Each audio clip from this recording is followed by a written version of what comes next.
got this feeling. Good evening, Demon fans, and welcome back to the Demonland podcast. My name is Andy, and the dust has well and truly settled on a disappointing follow-up season to our drought-breaking premiership year.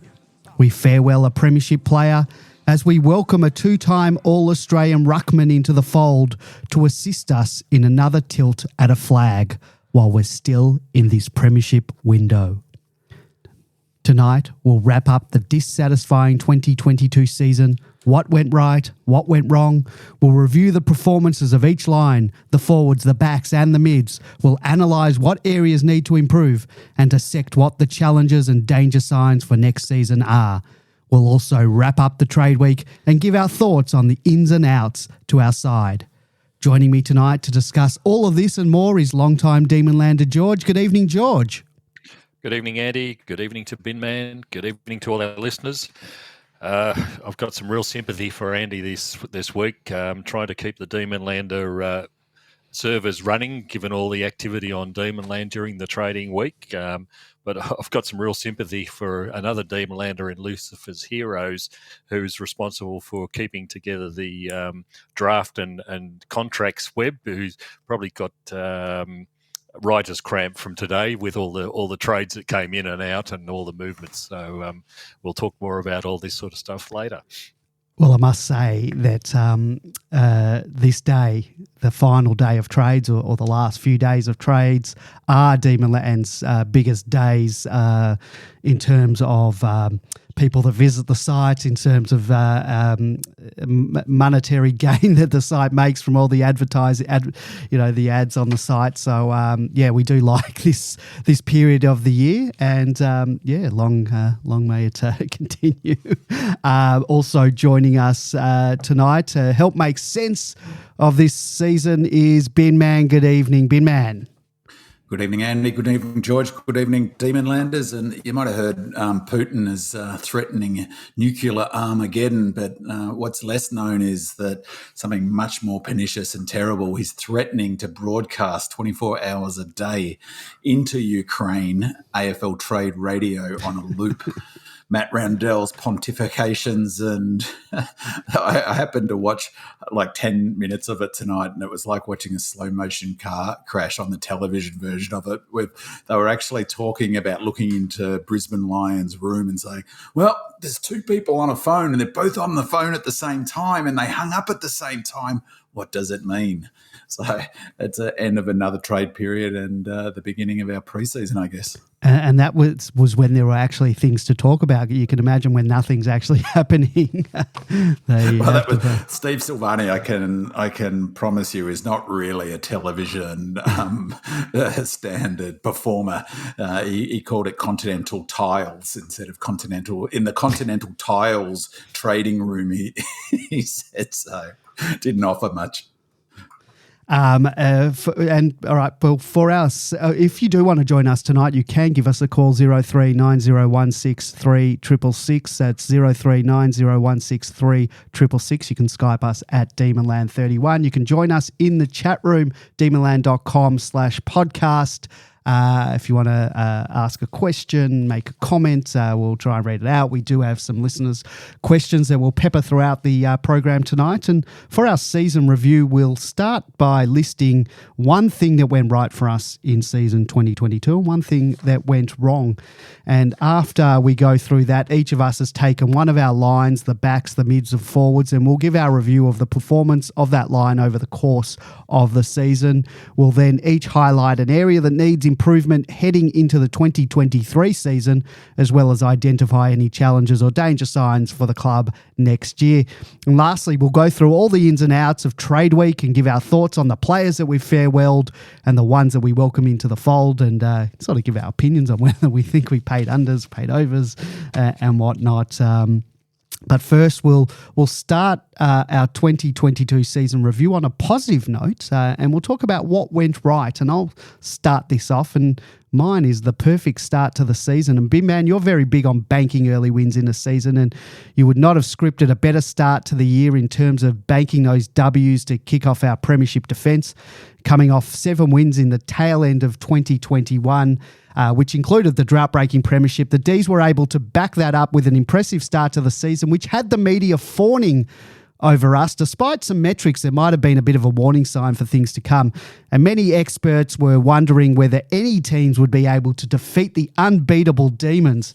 In fact, I had this, as I've mentioned on this program, I had that gnawing anxiety, which with 2020 hindsight was pretty ludicrous, that we would go through the entire season undefeated only to falter at the final hurdle. How naive I was back in the dawn of the 2022 season. And winning the first 10 games certainly set us up for that top 2 position, ensuring that at least 2 home finals that would have at the G. And for me, it really was perhaps one of the only highlights of the season. If truth be told, that perfect start to the season and the way that our second half of the season transpired, it really mirrored many of our matches later in the year where we would get out to a great start only to be run over the top of and fade out like a dying star. And the last half of the season was underscored. Sorry to interrupt you, Andy, but this is the positive section of the what went right. You're drifting into what went wrong, aren't you? Well, it's sort of leading into my what went wrong later, which is our fade-outs. The last half of the season, it was underscored by those infamous fade-outs, and I'll revisit that aspect later in my what went wrong section. But for me, the perfect start of the season really was a highlight, and I just wish we could have gone on with it. George, what went right for you in season 2022? For me, having a financial bent about all sorts of things, the membership was the big positive for me. We had 54,000 members in 2021, and we upped that to 66 in 2022. Even the AFLW membership went over 2,000 for the very first time.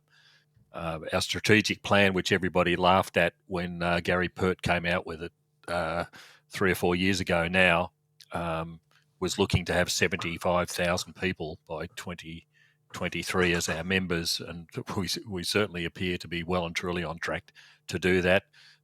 They're also looking for our average home game attendance to be at least 50,000 by 2023.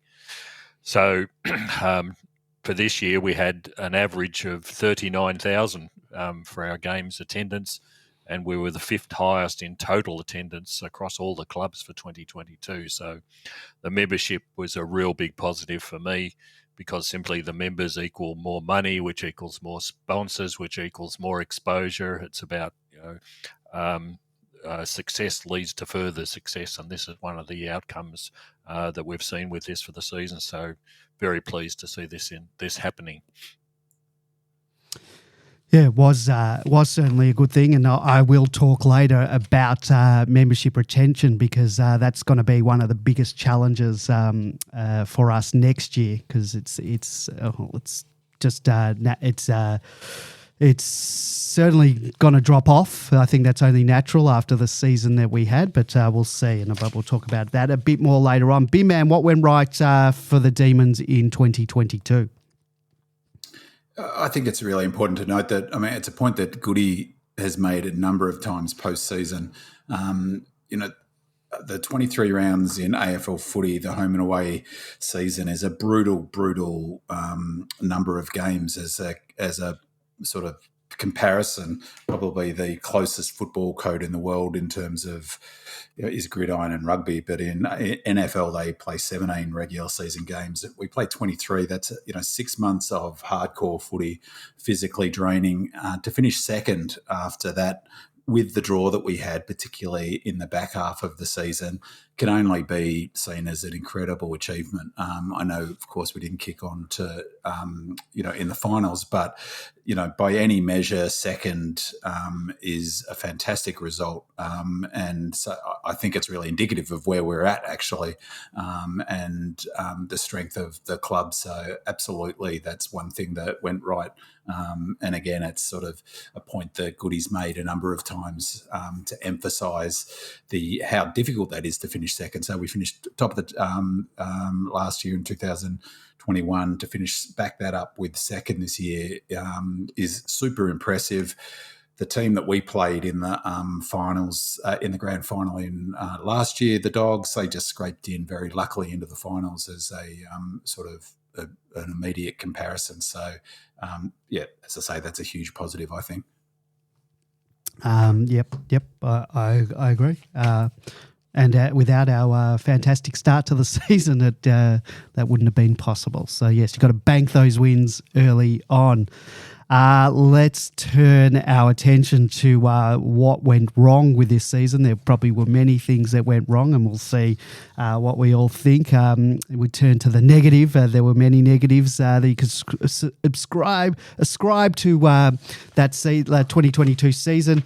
For me, and I sort of mentioned it earlier, our last half fade-outs, it was a worrying trend in the second half of the season. The D's allowed trailing opponents back into the game and to clinch the premiership points on a number of occasions. It was bad enough during the season where it nearly cost us a top four finish and certainly cost us a minor premiership, but it ultimately cost us finals, as we were bundled out in two matches in which we were leading our opponents by a significant margin. In round 11, and I've mentioned this at the end of the season, we led the Dockers by 30, lost by 38. Round 12, Swans by 26, lost by 12. Round 13, the Magpies by 22, we lost by 26. Round 17, we led the Cats by 11, we lost by 28. In round 19, we led the Bulldogs by 27 and lost by 10. In round 21, led the Magpies by 23 and we lost by 7. The qualifying final, 16 points against the Swans. We were up by, lost by 22. And finally, in the semi-final, we led the Lions by 28, only to lose by 13. And that's a total of a 339-point turnaround. So how did we go from unbeatable to out in straight sets? What or who is responsible for these fade-outs? Was it the loading, Bin Man? Was it fitness, injuries, culture, game plan, selection, mindset? Whatever the reasons, and I'm sure it's a healthy mix of all of the above. This is something that really needs to be looked at in the off-season by our coaching department. It needs to be rectified, because if this trend continues into next season, then you can forget about premierships or even top four. And heck, finals may slip through our grasp. Fortunes can turn very quickly, as you know, in footy. And if we don't improve, if we don't fix this area of our game, then I think we're in a lot of trouble for next season. Bin Man, you following on from that point about our fade-outs, what went wrong for the Demons in 2022 is related to the fade-outs, and you're going to talk about how our fitness and loading program didn't bear fruit. Well, for me, that's what went wrong. I mean, I think it's pretty obvious that we weren't fit enough in the second half of the period, in the second half of the season, I should say. Whether that was because the loading program they didn't get right. Geelong certainly got their loading program right, and you could see what the difference that made to them. Whatever the cause, whether it was fitness, I suspect that injury played a pretty big part. After the season, the stories had come out about the number of players carrying injuries through the entire back half of the season and into the finals in particular.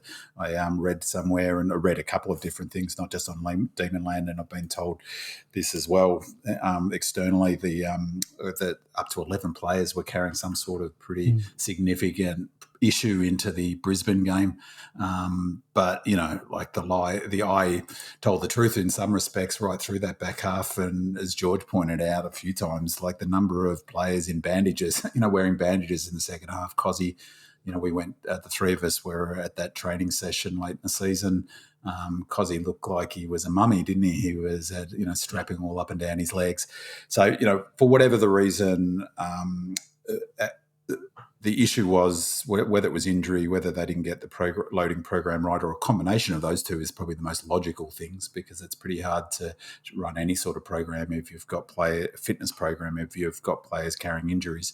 Of course, there's a question about the management of players and player management in terms of injuries. That's a big debate about that. But whatever the cause, the bottom line is we weren't fit enough, which explains the second half fade out. I'll talk about this a bit later, but for me, the two biggest determinants. The biggest determinant for a flag success is injury, leaving aside the playing list, I guess. But then the second is increasingly in modern footy is fitness. You just cannot win flags without elite fitness. It's the big trend that's really kicked off in the last 5-6 seasons. And of course, the final thing you need is a bit of luck. And we just had no good luck all season. If you compare our luck to Cats, everything that could go right went right for the Cats. And the same is true of us last year. We had a dream run with luck season, and Lady Luck abandoned us this year. And, sometimes you can't do anything about luck. Well, you can't rely on luck, George. It was interesting just what Ben Man said. The contrast with the Cats, I think, is really emblematic. They had very, very few injuries during the year, which enabled them to rest people like Dangerfield and Selwood. And Dangerfield probably played his best game for the whole season in the finals because he was rested.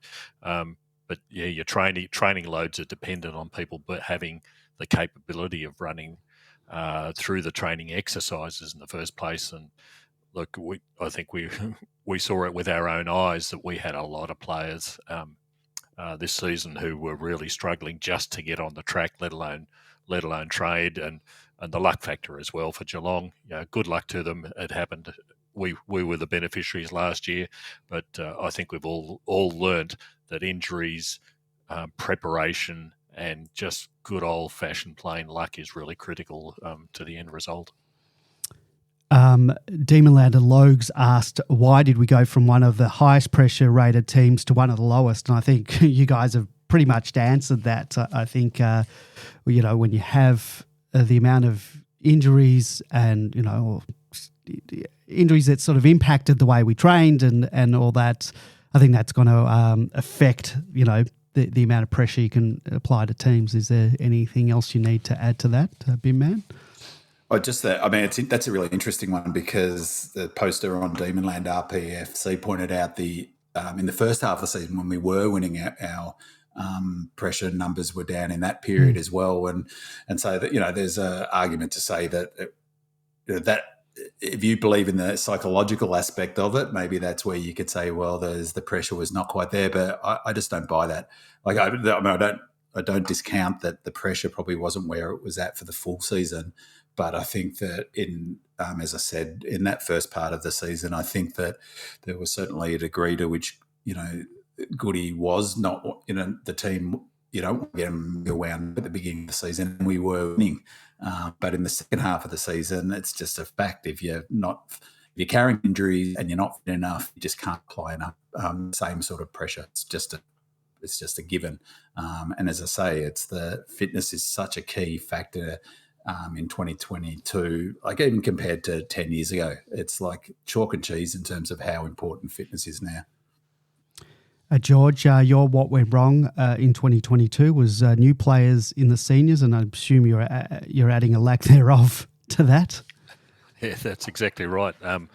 Look, firstly, in a way, it's not surprising. We had a premiership side the previous year, and apart from a few fringe players who were in and out of the side during the year, we only introduced Daniel Turner, who didn't even manage a full game. Probably played about 20 minutes. Broken jaw. Welcome to AFL footy. Yeah. Yes, yeah. Very, very sad because it destroyed his opportunities that he might have had in the side later on. But the difficulty is, like I said, with a premiership side, who do you start removing? And we were relatively early in the premiership window scenario, so we didn't have a great number of players retiring that left holes in the premiership side. It'll be different for other clubs, but it's something that can't go on. You simply cannot bring one player into the side over the whole season and expect the same result 2 years in a row. So for this coming season, we're going to have to introduce a number of younger players. We've already known the fringe players like the Chandlers and Bedford, who's no longer there, and a number of others who are at Casey, the Dunstons and players like that. They need to be introduced progressively, whether they can or not. But we still need, when we're looking 3, 4, 5 years down the track, while we're in this premiership window, you do need to introduce new blood into the side. You just can't keep on doing the same thing over and over again and expecting a similar sort of result. And it's interesting how that's played out in the trade because, they, by all accounts, they wanted to keep Bedford, for instance. But, I mean, why would Bedford want to stay when he was in reasonable nick? He was the sub and couldn't get a game with us. So, it's an interesting one. And it also feeds a little bit into the discussion about the fitness, doesn't it? Because there's an absolutely reasonable question. If it was evident we were carrying injury, why weren't we bringing some fresher players in? So, just on that, though, by the way, there was a lot of talk during the season about, well, why don't we do what Geelong did? And there was a great post from Denox on Demon Land that basically, sort of went through the numbers, and the numbers of players used by both clubs were pretty much almost identical between us and the Cats. So, myths can develop pretty quick in footy. They certainly can. Well, let's get on to our line reviews. And George, you've taken the backline. You're going to dissect our backline for season 2022. So take it away. Thank you. Yeah, the backline is emblematic, I think, of the problems that we previously spoken about in terms of injuries. Out of the 24 games that we played during the season, not one single backman played in all the games. The fact was that of the 6 backmen, and I've excluded people like Brayshaw who play various roles throughout the ground. 6 of our regular backmen missed 5 games or more during the season, and that was a real comparison with 2021, where we had people like Lever, May, Salem, and Rivers who played either 23, 24, 25 games during the season. This year, not a single one of them played the full available number of games. So, for example, May was our best performer. He only played in 22 games, and the real drop-offs occurred with people like Lever, so he's only played 19 games. Salem was the real one that I think hurt us a lot. He only played 13 games for the season. Rivers was down to 18. Even Petty was down to 18 during the season. It really affects the overall structures of things, and like I said, it was emblematic. Now, the real positive out of it was the points away was almost identical for 2021 and 2022. There was only 40 points difference. In 2021, we were the team that gave the lowest points against for all sides, and it was the same in 2022. So the backs were holding up really, really well, considering the number of injuries that we had across the list down there. So they did their job magnificently, I thought. It might have affected the way the ball was moved up the ground because of the lack of people like the Rivers and the Salems and the Bowies in the side who were able to make full use of the strengths of our backline. But they really did a great job for us during the season. It shouldn't really be overlooked.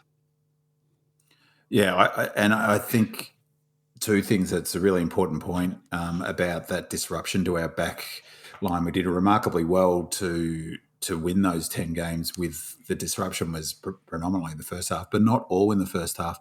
And I think that there were a few other issues down back that caused us some issues as well. Rivers wasn't nearly as damaging as he was in last season. He was out of the team. He was looked injured. A bit proppy early on. Yeah. He was injured. Yeah. The other one that I thought was, and it was a really interesting late season decision, to take Bowie out of the side. He didn't have the same impact that he did have, but that should be put into the context of 21. He was playing alongside Salem for the full season. Salem's injury, I think, was, he's an underrated player generally, I think, outside the Demon faithful. He is really critical to the way we play, where we lack really elite level kicks. He never looked, if it was out of 100 points of his best, I don't reckon he got over 70 points in terms of his output. So when Bowie was often the only halfback flanker playing that role for a long period of time. And then when they did play together, it was a subdued Salem. So, and then he went out of the side, Bowie. So a bit of a wake-up call for him. And, they just never got settled. And I think another critical point in the season when we really, when we look back at it, was May going out. Like, so that whole Entricott palaver didn't help. That could never, in any universe, that couldn't have been helpful. But the fact that he missed the week because of that, and on the back of the concussion, so he ended up missing 3, didn't he? In that stretch, wasn't it? Mm-hmm. And that was massive because one of those games. Yep. One of those games was the Pies game. Another one's the Swans. Am I right? Yeah. So he missed the 2 in the middle which of the season. Which Franklin was out in that game as well. But yeah. Yeah, but who knows? If he plays in that Swans game, maybe we win that game and it doesn't look so disastrous, that run in the middle. So I think the backline was a huge, you're right, totally right, George. I 100% agree. It was remarkable how well they stood up. But it was, compared to 21, it was a struggle all season. And it also meant the other factor that I think is really worth noting in terms of the backline is Brayshaw was brilliant down there, and then they moved him into the midfield. And it's an interesting question about whether that was successful or not. I mean, it certainly was for the first 2 or 3 games he played, but it wasn't as the season went on. We missed him down back, and what we missed most of all, I thought, was the number of marks. He 2nd or 3rd in the AFL for marks, total marks, and almost all of them were down back. So we really missed his steady hand in the back half of the season down back, I thought. So jury's out on whether that was actually a good move, bring him into the midfield, I reckon. Or was it more a case of he had to play down the back line because Salem wasn't there for anything, 7 or 8 games. Hibberd wasn't there for 8 games. Absolutely. It was just filling a gap, and we're very grateful that we've got someone like Brayshaw who can do that. But in hindsight, I would have preferred him to go back to the wing.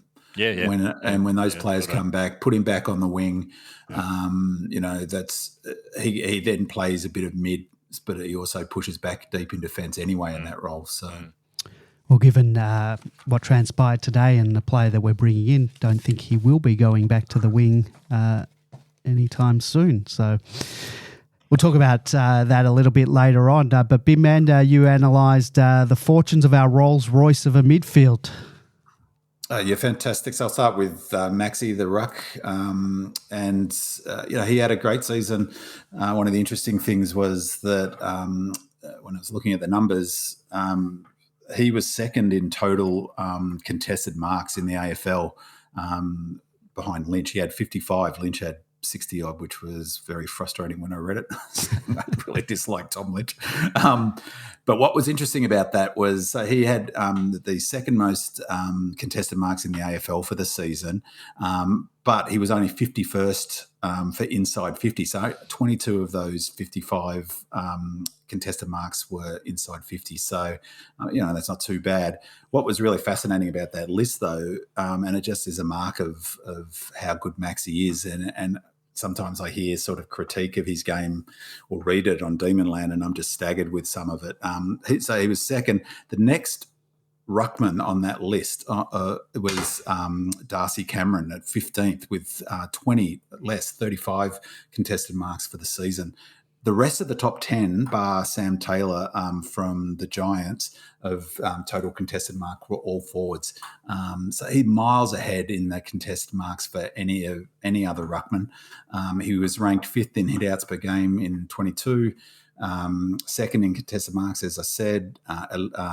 He 5th in total hitouts. He had a 2nd in total contested mark in average contested marks as well. He's probably his highlight for the season was statistically 31 disposals and 10 marks, 27 hitouts in a loss to Collingwood at the round 21 loss at the G. He had a phenomenal game. That was just a terrific game. I'm not sure whether Angus Brayshaw really is in the mid, but George didn't touch on him. He had a really terrific season, really, didn't he? He's 20th in intercepts per game, and I think that was predominantly from back half. but he was 22nd in total turnovers, which I thought was interesting. That's not great.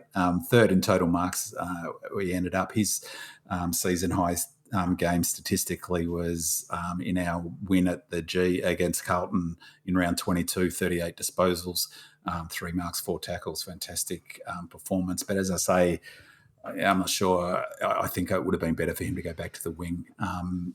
Petrarca, another fantastic season. He first in total inside 50s in the AFL, first in total goal assists, just shows how damaging he is, both in total goal assists, and he was first in average goal assists per game. 17th in metres gained per game, which doesn't sound huge compared to some other mids, but it really, for a player who pushes forward as a mid who pushes forward, that's a really impressive number, I think. 16th in total disposals per game is also right up there. So another brilliant season. His season highlight was 36 disposals. Again, in that round 21 point loss to Collingwood. It's remarkable we lost that game, given the numbers. He had 18 kicks, 18 handballs, 4 marks and a goal in that loss. So just terrific performance. He racked up 40 disposals, 6 marks in Gold Coast in that Metricon game earlier in the season. Oliver, and of course those two, Maxi and Petrarca, both all Australians. What a fantastic season from Clayton Oliver. He's never going to win the Brownlow, unfortunately, because the umpires hate him. What was a really important number, he was 1 in total disposals, number 1 in total handballs, 15th in total tackles, which is terrific for him, I thought. Ranked first in stoppage clearances per game and in total clearance per game, ranked first in clearances per game and averages per game. I mean, just phenomenal numbers, just really phenomenal numbers. The one that stood out, which is not great, maybe you could argue it's because of the position he plays, so maybe it's a bit tough on him, but he was number 1 in the AFL in total clangers. His season highlight was, well, at least statistically, he had a couple of, again, this Collingwood round 21 game. He had 42 disposals in that, 3 marks, 8 tackles. So, we've got Maxi, Clayton and Christian Petrarca all having season high games in that loss. Just, again, incredible we lost that game. So, but he also racked up 43 disposals in the other Collingwood game, so in the June games. He play them every week if he could, I'm sure. Jack Viney, solid season. I thought his kicking improved heaps, probably the first time he could train in footy boots in the pre-season. He was 3rd in clangers per game, so Oliver edged him out there.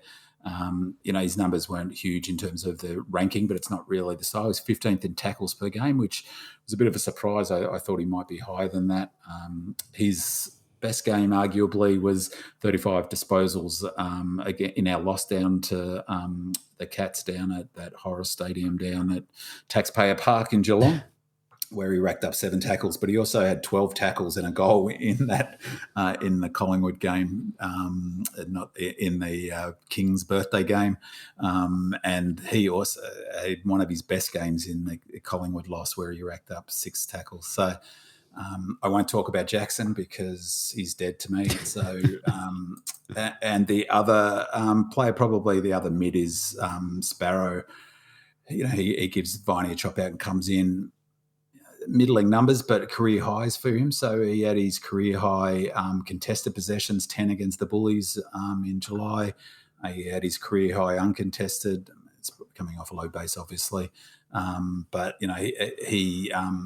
his disposal efficiency was 74.4, which is a surprise because I thought he turned it over a bit more often.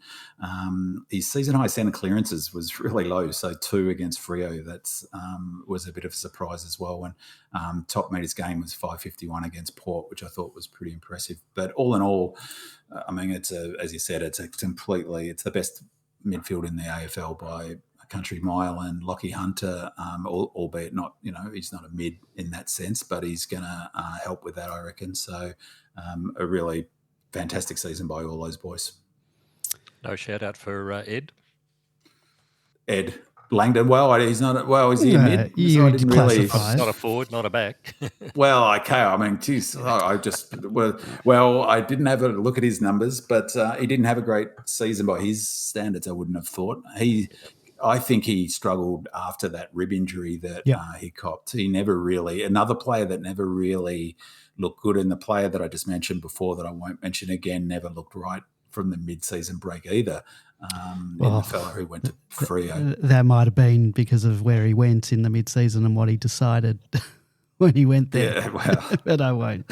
Yeah, although his band just went around his head. So no, Langers. It was interesting because the opposition put a bit of time into Langers this season, didn't they? So Hawthorn tagged him and a couple of times. So he didn't have the season he did in 21, but he's not alone there. Yeah, not surprising given a rib injury to someone who is a runner. He just wasn't the same when he came back from that injury. It really knocked him around. And he only had a week out. So, there's a really interesting question. I mean, it's interesting people are pretty happy to disregard sort of loading as a concept because they can't see it, but yet everyone's happy to go, well, you don't play injured players, you rest them. But we don't really know, do we, what the situation is. But week out with broken ribs doesn't seem very long to me. I'd be off work for 6 months with broken ribs probably. So. Well, I've been saddled with the daunting task of examining our forward line that lost a little bit of its bite throughout the season. Our 2021 final series was phenomenal. I don't need to remind anybody about that. Our average winning margin was 63 points, 78 points over the preliminary and grand finals. Scoring was not an issue. In fact, in the grand final, we scored 100 points to 7 midway through the third quarter, and this forward line has the ability to score. The D's began 2022 where 2021 left off. In the first 10 rounds of the season, the Demons were 10-0. We had a healthy percentage of 161 and we were 2 wins and 18% clear of our nearest rival. As a matter of fact, we were 3 games and over 40% clear inside the top 4. Despite this impressive record, we clearly had not come anywhere near approaching the level of the 2021 final series. It was in the second half of the year that things started to unravel. Our forward line seemed on the surface to become impotent once Tom McDonald was injured during our match against North Melbourne, in which we chalked up our 10th win for the year and our 17th win on the trot. He then missed our round 11 match against the Dockers, which was our first of 3 consecutive losses, and from that point on, we only finished 6th for points overall and averaged 82 points per game. This was 12 points fewer than during our 10-0 start. It was 8 points fewer than the entire 2021 home and away series and 37 points fewer than in our successful 2021 finals campaign. And based on those stats, the 2021 finals campaign excluded, things might not seem so dire. However, I think that without T-Mac's presence in the side, Ben Brown struggled compared to his form in the latter half of last year. He just was not afforded the same protection being the lone big key forward in the side. And in my opinion, he's more of a lead-up forward, but the manner in which we bomb it inside 50 just doesn't suit him. In addition, if some of us suspect he was carrying a knee injury through most of the year, then that is certainly going to affect his output. Our depth this season was non-existent, with both Sam Wiedemann and Mitch Brown being unable to take the opportunities presented to them as a key forward once T-Mac was ruled out. Late in the season, supporters were screaming for the coaching department to give our young forward prospect Jacob Van Rooyen a look in, but alas, he wasn't given the opportunity to show what he can do at the highest level, and perhaps it would have been a little bit unfair to throw him in the deep end and expect a miracle.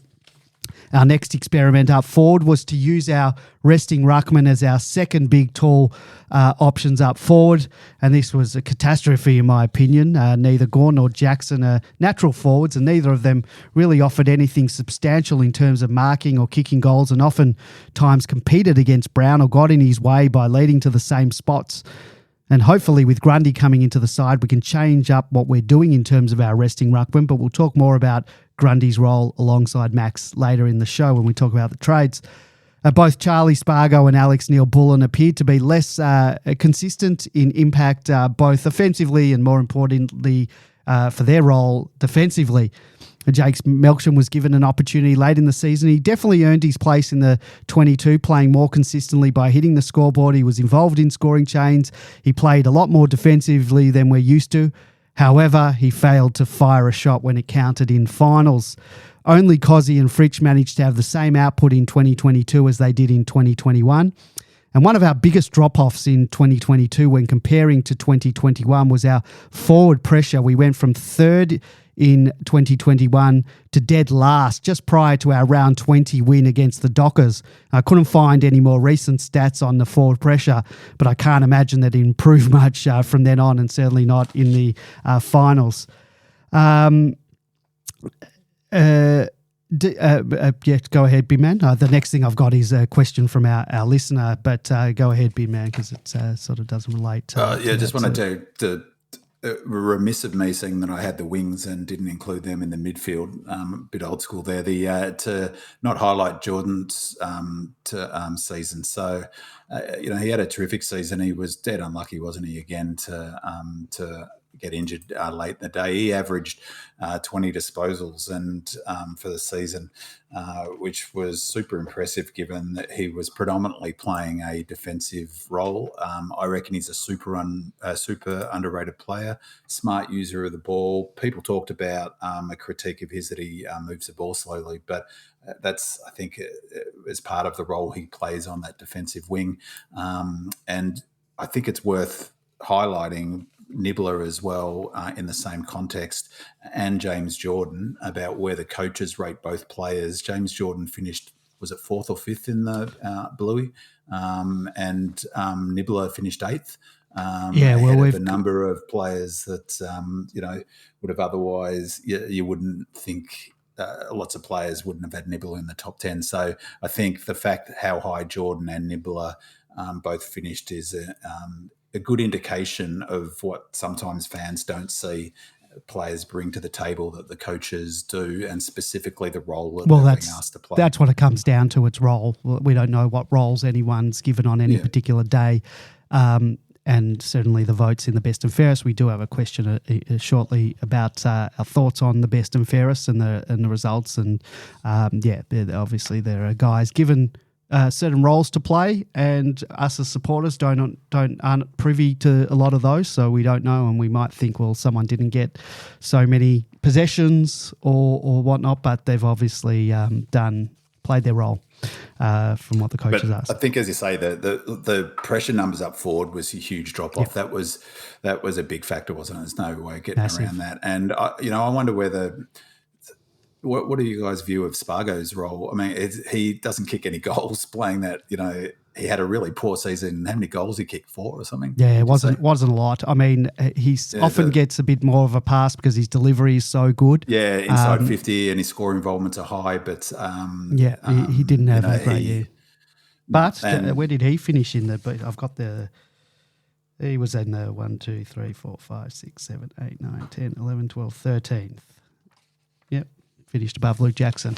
Luke Jackson's two first round draft picks. So there you go. Stick that in your pipe. Demolander, what say what asks, why does the media continually underestimate the importance of the role that Tom McDonald plays as the number 1 tall forward in the D's lineup, and the effect that his absence after round 10 had upon the side? Well, I don't know. I guess it's hard to say why media don't. Because they're fools. Yeah, it's pretty simple, Andy. It's not too many of them appreciate what's going on in front of them. Well, they're just not saying that that could be a reason. They're not sort of saying that he's not important to the team. And I feel bad actually because Tom McDonald got injured about 2 weeks after. I think when we had our biggest concern question or whatever during the middle of the season. Mine was the importance of Tom McDonald, and if he goes out, we're in trouble. And 2 weeks later, he goes out for the season, and we're in trouble, unfortunately. And I'll talk about this later as well. I think if he goes down again, we're in trouble. And he's, who knows what the status of his foot is. They're not easy injuries to get over. Just ask Jack Viney. Yeah. So ask Jack Changrove. Yeah. We'll talk about that a bit later. later. Good news is we've written Tom McDonald off in the past, and like Lazarus, Yep. he has returned brilliantly. No, I haven't written him off in the past. Look, I know how people. Oh, he's no good as a backman. He's no good. If he's fit and on the park, he's important to our team. Definitely, he's critical. Pew asks, structurally he's critical. Yeah. So I mean that's why Gawn's going forward, isn't it? That's all about. 100%. That's what it was about this season. So Pew asks, were the panel at all surprised by the best and fairest results? Not necessarily the top 5, but some of the other results. I thought A and B Spargo were high, and we've sort of answered that one. And Harry Petty was low, and I agree with that. I thought Harry Petty was actually quite low. Where is he in that? That was 13, 14, 15th he came. I thought that was low. I thought he had a fantastic season. James Jordan was in the top 5 just prior to him being dropped, and then he dropped down to 12th. 12th, right, okay. Yeah. Just before final. I don't know, when do you remember? Did he get dropped, or did he have did he get injured, dropped and then injured, or what happened? I can't remember. Anyway. I thought, no, he got dropped, didn't he, for, might have been Salem coming back in, or, but then he got injured. Yeah, so he did get dropped. At training. Which when we're at the BNF, we were sort of talking about that he was doing so well. So I wonder why he did get dropped. I'll think of it just one game. It was a bit like someone had to come in. It might have been Salem. Someone best 22 had to come in, so he was the short straw. Well, we'll table a discussion about James Jordan, what his role will be next year when we talk about Lockie Hunter, because Lockie Hunter probably will go onto a wing, and that sort of takes the role James Jordan has been playing. So does James Jordan have to find a new role? Does he go play more midfield minutes? It's going to be hard for him to crack. Play anywhere. I know, but that's the question. So have a think about. Tall forward, ruck. Can he grow a little bit? Andy, I think the interesting thing about the Bluey was when you look down the list, there's a huge gulf that it develops around picks around number 16 and 17, which was Harms to Hunt. Harms was 313 and Hunt was 237. 237. They get and below. You can get a maximum of 40 votes a game. Yeah, and what that tells me is once you get to that 16th, 17th player, it really drops off. Well, I think we'll talk about this a bit later on. That's our problem for the future. How many games did Jake Bowie play? Played in the first 10, definitely. Bowie played, 17 games. Okay, all right. I thought it was less than that. All right, because he was 220. And you can see with the Bluey results, why there's, perhaps one of the arguments why we traded Jackson out and why we traded Hunt out. Neither of them could crack the top 10 in the Bluey. We'll have a talk about all the players traded out soon. Stay tuned for that. My D's keen for your thoughts on who was Melbourne's most improved player for season 2022 and why. George, I'll ask you first. Most improved in your. I'll be one right out left. I don't think any improved. Yep. No, fair enough. What was there in 21? Yep. I think the only genuine improvements I saw were for one or two players at Casey. Mm-hmm. But really, from the seniors' perspective, I don't think there are any improvements. We're coming from a premiership side, let's face it, in 2021, but there wasn't anybody, who said, "Oh, I'm so much better than what I was last year." There were plenty of players playing their role, but very, very similar to what they were doing before. But I didn't see any dramatic improvements across the board. B-Man, do you have anyone that you think? Well, I mean, most improved, I'd say James Jordan. I thought he definitely had a better season than 21. I mean, he was terrific. I reckon most improved for me was Jack Viney almost. Like, I know that's about his level, but his kicking was so much better this season. He's another player who dropped away later in the season, and I wonder whether he was carrying something because he just didn't have that penetration that he had on his kicks in the first part of the season. But Yeah, it's probably a fair point, George, that no one immediately, when I was trying to think about that, jumped out to me, just said, put their hand up. But it partly goes back to your point, doesn't it, about, Disco Turner's probably most improved because he wasn't playing AFL footy and he got a game of AFL footy. So, but, that's probably one of the downsides, really, isn't it, of not blooding players through, because, it's pretty hard to improve if you're not getting a game of, a regular game of AFL. Just before we go into looking into 2023 season, a question we've got from Kelpian: which twos player, with the exception of JVR, do you think will have an immediate impact in the seniors next season? Who do you think will be a regular by the year end? George, you've watched a lot of Casey, as has been mentioned. This will I think tie in with what we're going to talk about later on when we come to challenges. Yep. Van Rooyen is a very obvious one who will come through and I think will be a regular part of the forward line, certainly by season end. Well, the question was, with the exception of JVR, I think that's a given. Yeah. Do you have anyone else that you think will have an immediate? Yeah, Turner's the only other real possible. I don't think. I think and again we'll talk about this later. I think our depth is a real problem that we've got developing. Those two are the only ones who are really standing out for me as putting their hands up to play seniors next year. We've got a couple of very good possibles. I reckon Blake Howes and Laurie. I reckon both of them. Blake Howes is a real smoky. He'll fill out a bit. Yeah. He moves well. And Laurie's still there as Howes was one of my possibles. We haven't seen enough because he didn't get a full run this year. The promising ones for me are Andy Moniz Wakefield and Taj Woden. But I can't put Laurie in there simply because I can't see a spot for him. That's a fair point. Where does he go? He's not going to replace Oliver, Petrarca, Viney, Harms, Sparrow. He's just not going to get a run. So I was surprised that he stayed, and also I'm surprised that Chandler stayed for the same reason.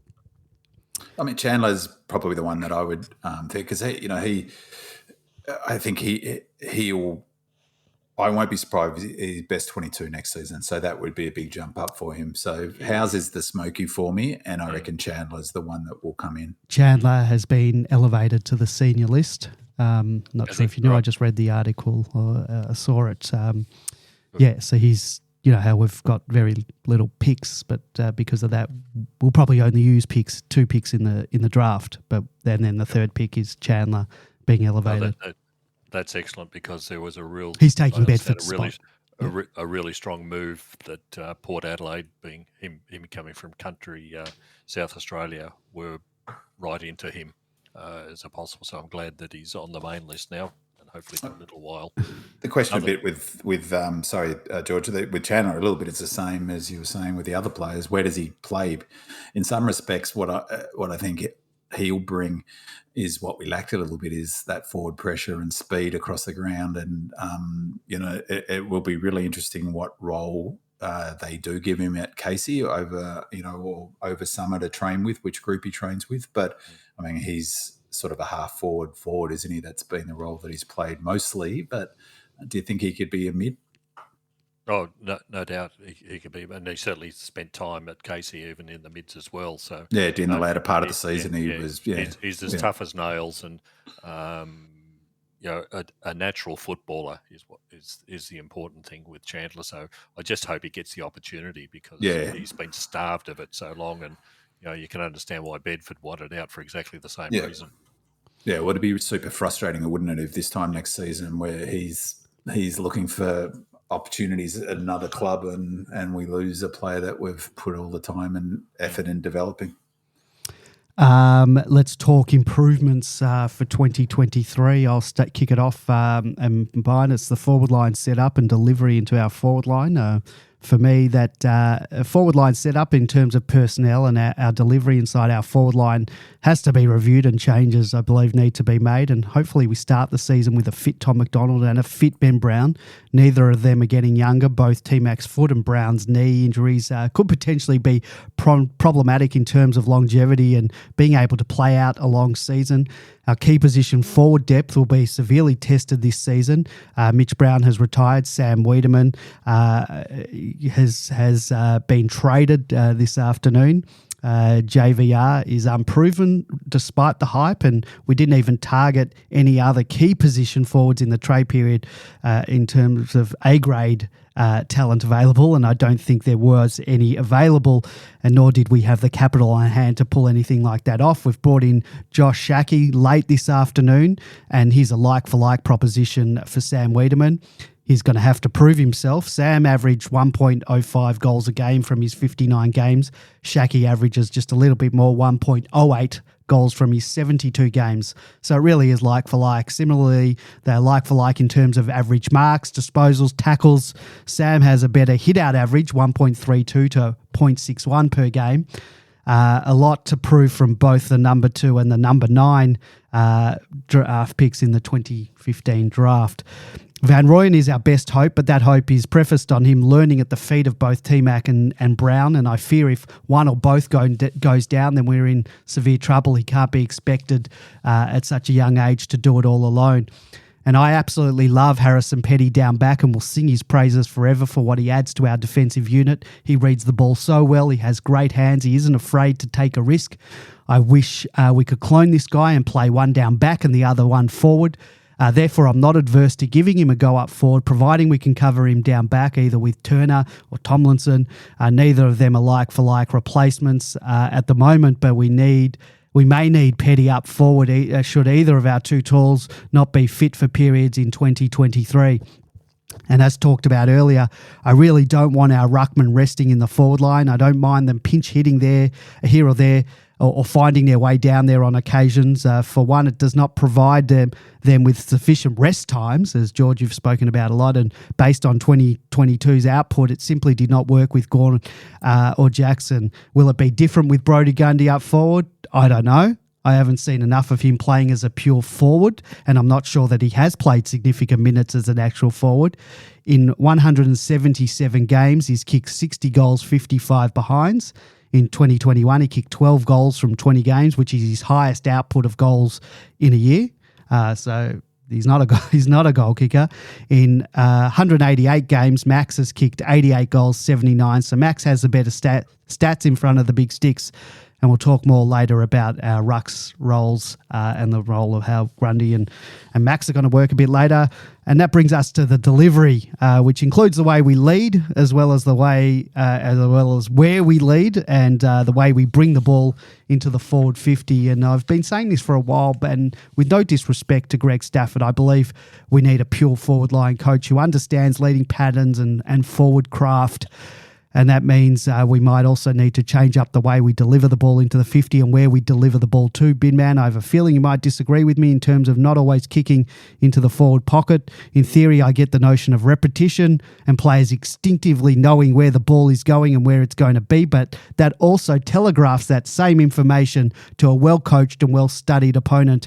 And we need to mix things up and not be so predictable in 2023. And that's my take on the forward line. I reckon, Andy, I'm sorry to say, I think you're gonna be amongst a pretty big group of Melbourne fans next season who are going to be pretty disappointed.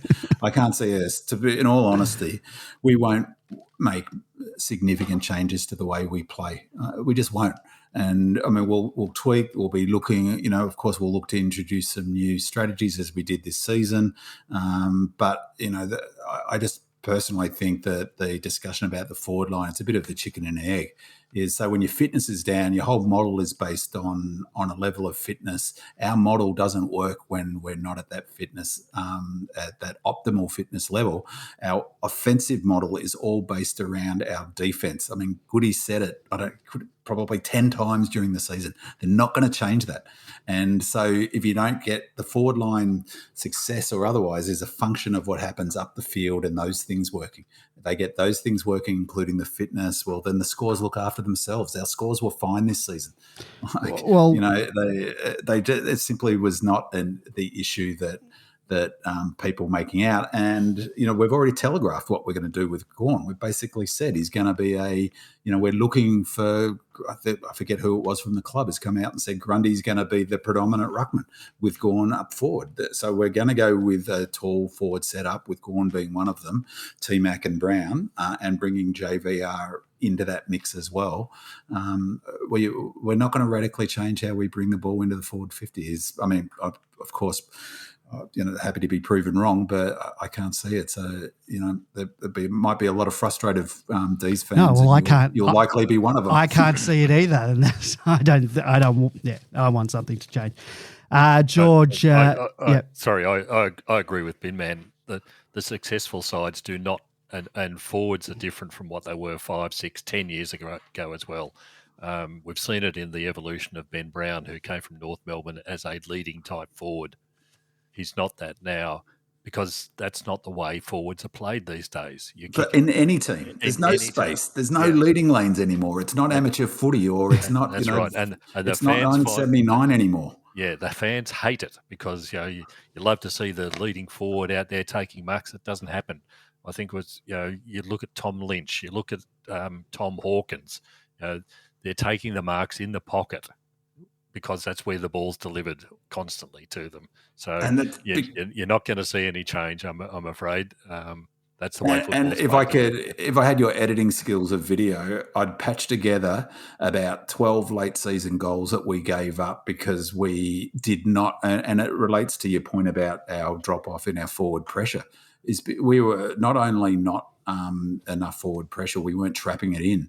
And there were at least 5 or 6 late season goals that were unusual for us because we gave them up by losing control of the ball in the corridor, by kicking to the corridor as opposed to the pocket. Of course, when the corridor kick is on, go for it. But, the space that we create in our forward line is when we rebound quickly off the halfback flank and run in waves. The only team that creates sort of space consistently is the Lions because they clear it all out for their 3 talls, and Geelong, who all play high and try to get teams back over the top. So, another season of frustration for you up forward, I reckon, Andy. Yep.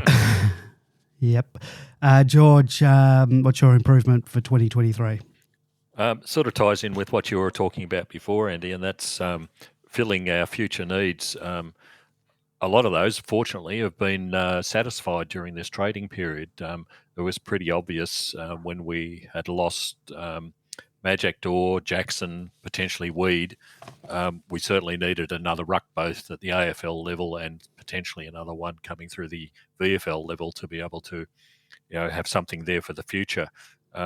We've got Grundy, but I think we still need another one of some sort, and we'll see what happens during the draft period. I suspect we're going to be heading there as well. Same thing up forward. We've got Ben Brown and T-Mac, who are physically doubtful, I suppose is the easiest way to say it. We've lost Mitch Brown. We've lost Weed, who was another VFL sort of level player. We've fortunately got Jacob Van Rooyen. Looks like he's coming in nicely, but we still need one more for the future. We still need someone. In 2 or 3 years, where are Ben Brown and T-Mac going to be in the side? We can't depend on just leaving JVR in there all on his own. So I think for the future needs that need to be filled probably through the draft more than anything else. We're not in the critical position that we could have been in because we got hold of Grundy. We've got JVR there to fill the gaps in the certainly for the coming season, I would hope. But what do we do in 2 years' time? I think that's the big question for us. And it's a damn good question too, because without wanting to be too sort of fear-mongering, is that there's no, like, if I was a punting man, which I am, and I was going to bet how many more games, frame a market, how many more games that Tom McDonald and Ben Brown are going to play in AFL level, you'd get even money for less than 20 games because both of them are carrying injuries. I mean, Goody said during the season that Ben Brown's got a injury that he's never going to get rid of. even once he finishes footy, he's got, his knees are never going to be what they were. And as Andy pointed out, Liz Frank, any foot injury is bad for any player, but it's can't be great for a player who's 105 kilos that Tom McDonald is. So you're totally spot on, George. That's a huge concern for us, and hopefully, they'll. It's pretty tough to get those players through the draft because the really good tools are all top 10, and we're going to be struggling in that space. So I think what we might, this is just purely an opinion. I think what we might see is Van Rooyen coming in and playing a substantial number of games, but of being able to rest T-Mac and Ben Brown during that period, maybe alternating in the similar way that Geelong were able to do this year. And that's all assuming that the injuries gods look on us favourably, because you're not going to get 20 games out of Ben Brown and you're not going to get 20 games out of T-Mac. No. And as I said, if that list of total contested marks was really interesting to look at because it's all bar Max and Sam Taylor. It's all of those big gun forwards. It's McKay and Lynch and, all of those sorts of players, Norton and, that's critical, isn't it? To have, that's one thing that hasn't changed in footy. You need big marking forwards. Big man, you listed fitness and luck as your improvement for 2023. You sort of talked about that before. Is there anything that you want to add to that? No, that's what I'd like to see. Fitness and luck, and I think the two things are intertwined. Maybe you make your own luck. Like sometimes things are outside your control. That's what If I had my druthers, what I'd love to see improve next season is our fitness and the luck that we have, and they're the things that I'd like to see. We'll move on to our challenges and / danger signs for 2023. And mine is, my danger sign is a backup ruckman. And despite covering the loss of one ruckman for another with Brodie Grundy replacing Luke Jackson, our backup ruck stocks have taken a bit of a beating with the retirings of Magic Daw, despite never playing a game with the Ds, and Mitch Brown, despite not really playing as a ruck. In addition, we've just traded out our remaining backup ruck, who has actually been training and playing in that position at Casey, as Sam Wiedemann this afternoon was traded to Essendon. And I suppose the Josh Shackey, who comes in to replace Sam Wiedemann, can play that role, but he has only had 44 hitouts from his 72 games. Wiedemann, by comparison, has had 78 hitouts at AFL level from his 59 games. So I don't know if people think that he's going to be a backup ruckman.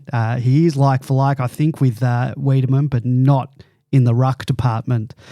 Jacob Van Rooyen has been playing as a backup ruck in the twos, but to throw him to the Wolves as potentially a lone forward and then as a makeshift ruckman will have him running home across the Nullarbor quicker than you can say Peter Bell. Max was battered from pillar to post this season. He was clearly carrying multiple injuries in the tail end of the season, and I've been told that it was a lot worse than we were let on. Brodie Grundy is coming off a season where he played just 6 games to start the season, only to suffer a PCL injury, and then on the cusp of return he had an ankle injury. The extent of his recovery is unknown at this stage, but hopefully we've done our due diligence, or at the very least sent him to the Richmond doctors to get a thorough checking. Both Gawn and Grundy will be 31 and 29 respectively at the start of the season. If fully fit, this age profile doesn't worry me whilst we're in this premiership window.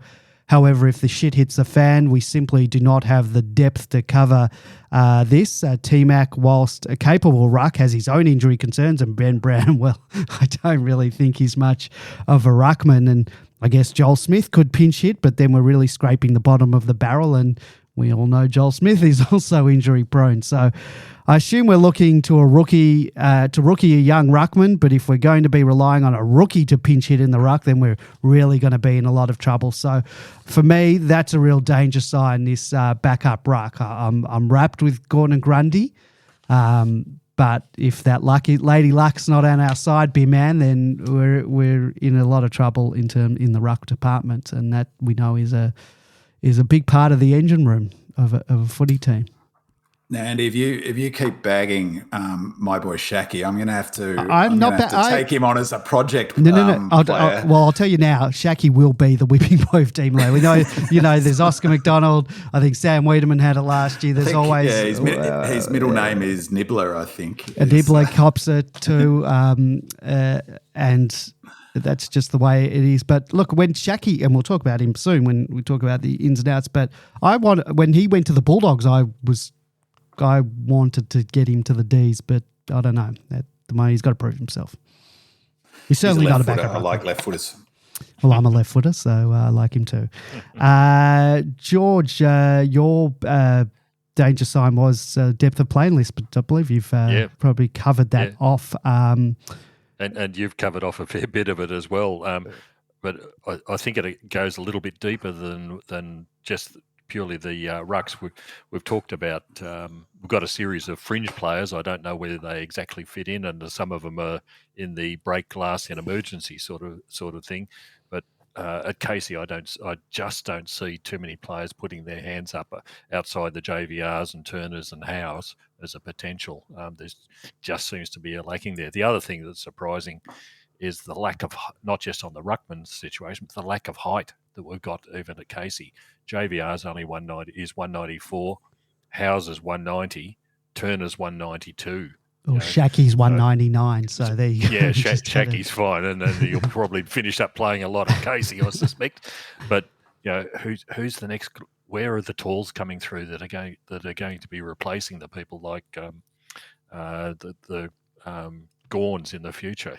Where are they coming from? We certainly need something coming through, both as a forward and as a future ruck. So once again, we hope that the drafting situation might provide us with something along those lines.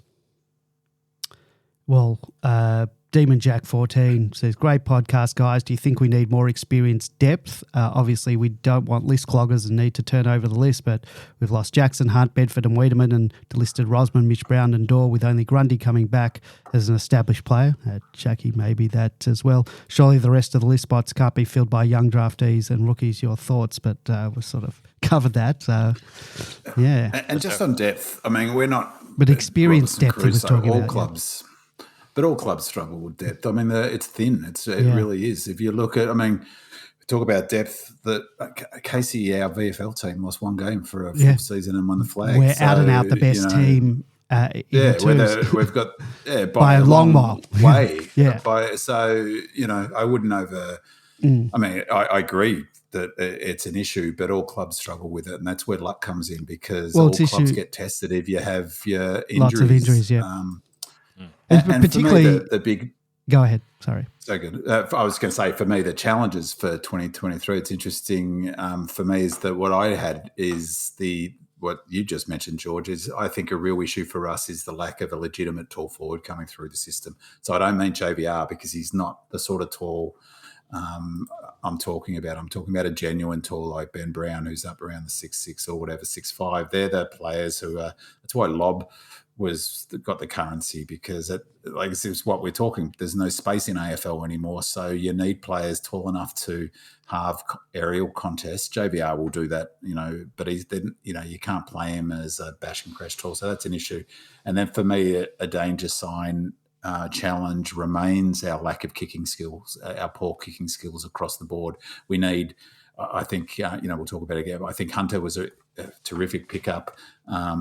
His kicking is particularly over 20 to 30 metres, is really neat. He not so good over longer distances, but those 20, 30 metre kicks are critical, because you miss them, and so often we do, your chain breaks down. And if you miss those ones, are often high up the ground on your half back line. That's where those shorter kicks often happen. If we can get Bowie playing regular footy, Salem playing regular footy, and Hunter into that team, then that our kicking skills look a lot better. But it really does concern me a little bit. Laurie's a good kick in the, but none of the other players, in case there's no one really stands out that I go, wow, that he's an elite kick. I think that's remains a big gap for us. let's talk off-field challenges and danger signs. And for me, we touched on it a little bit before, and that's membership retention. A record membership of 66,484 coming off a premiership season is always going to be a tough act to follow, and that is the challenge for the Melbourne Football Club in 2023, given that we're coming off a disappointing end to the 2022 season in which we were bundled out of the finals in straight sets. Our membership department are going to be pushing the proverbial up a steep hill in order to retain members, and I doubt we're going to equal or better this year's record. We'll certainly go down. I'd like to be hopeful that we can reach 60,000, but I fear that we will easily drop back into the 50s. How far we slip may depend on early season form, and if we cannot achieve early success, then membership retention is going to be the biggest off-field challenge for me for 2023. But that's probably to be expected.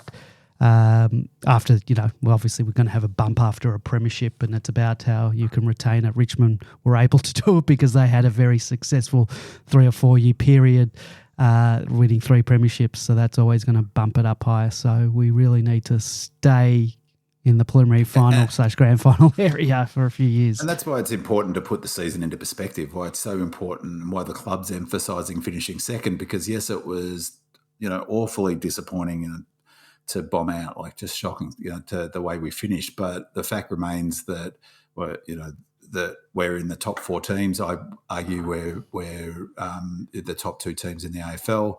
I don't think anything's changed with that, despite the result in the finals. But if you look at it through the lens, if fans overly look through the lens of our terrible finals results, then it may dampen membership numbers. But if there's a bit more of a like a realistic perspective of our chances, people will be buying their grand final guarantee seats again, just as I will for the second time ever. There will be a drop-off, though. They're not going. Not everyone's going to have be as rosy outlook as you. Of course, there'll be a drop-off. George, you wanted to talk about our training and admin facilities, or again, lack thereof? Again. Yeah. People are not as old as me, but I go back to when Ian Ridley was telling everybody we needed to merge with Hawthorn because we'd get a training facility at Glenferrie Oval as a result. Here we are 40 years later, and we are the only club without a dedicated training and admin facility. And what we're seeing from various state governments is that there are upgrades going to Richmond, to Footscray, to Collingwood, to St Kilda, to you name the sides. Everyone's getting upgrades, and we still haven't even got to first base. We've been promised it by successive boards. The current board has said for the last 2 years, well, we can't say anything. There's something coming. Still nothing. 5 years ago, the president said that before he finished, we'd have a training facility in place. Well, he's long gone, and we still haven't got a training facility. Yet, even in the strategic plan that we've got that was created, in 2020, commencement of a training facility, as in digging the first hole by 2023. There is no chance whatsoever that they will be digging anything by 2023. We haven't even got the plans approved for anything at the moment, or else it would be announced. So the danger is that we'll finish up in the situation, we'll go through our premiership window, and we'll come out the other side. There'll be a drop-off in membership, there'll be a drop-off in the success rate, and we still won't have a training facility. We're just so far behind, and we have been for 40-plus years. It's about time it all changed. Yep, I'm afraid I agree with you there. Big man, you wanted to talk about Fugazi. Yeah, I mean, I'm off-field. The challenges danger side, what we can do without is really we can do without the sort of Bartlett Fugazi that we had at the beginning of the season. We can do without the rubbish that with the Steve May palaver mid-season, which, as I said, in no universe is that helpful. It's funny to think back at the in the couple of months before the season started last season, there was all of that stuff in the Herald Sun. That's how our season began. All of that nonsense about Bartlett using the Herald Sun to persecute his issues through that, and it looks like that's ongoing to an extent.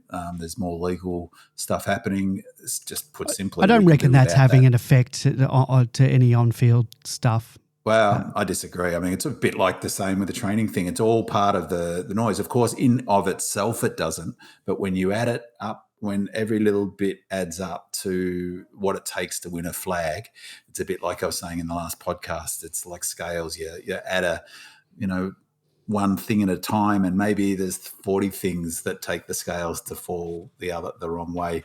Well, that's one of those things that we can do without. I'm not saying that it's a make or break thing, but we can do without that sort of distraction. The board's got a focus, they focus on doing things like getting a training thing happening. And they can't do that if they're battling in court or they're writing letters to members saying, that pushing back on accusations, all of that stuff from the doctors stuff, all of that stuff about Goody off season and, Sorrento and all of that stuff we can do without. So I'm hoping we don't have that this season. Who would you prefer to be? The next season? Melbourne or Hawthorn or Essendon or North Melbourne? Like, North Melbourne. Yeah, I mean, I'm not, as I said, it's just one thing. It's, that's, we can do without it. Yeah. Like, you're right. It's not make or break. It wasn't the cause of what happened this season. Yeah. I'm not saying that. I'm just saying it's simple. We can do without it. Of course.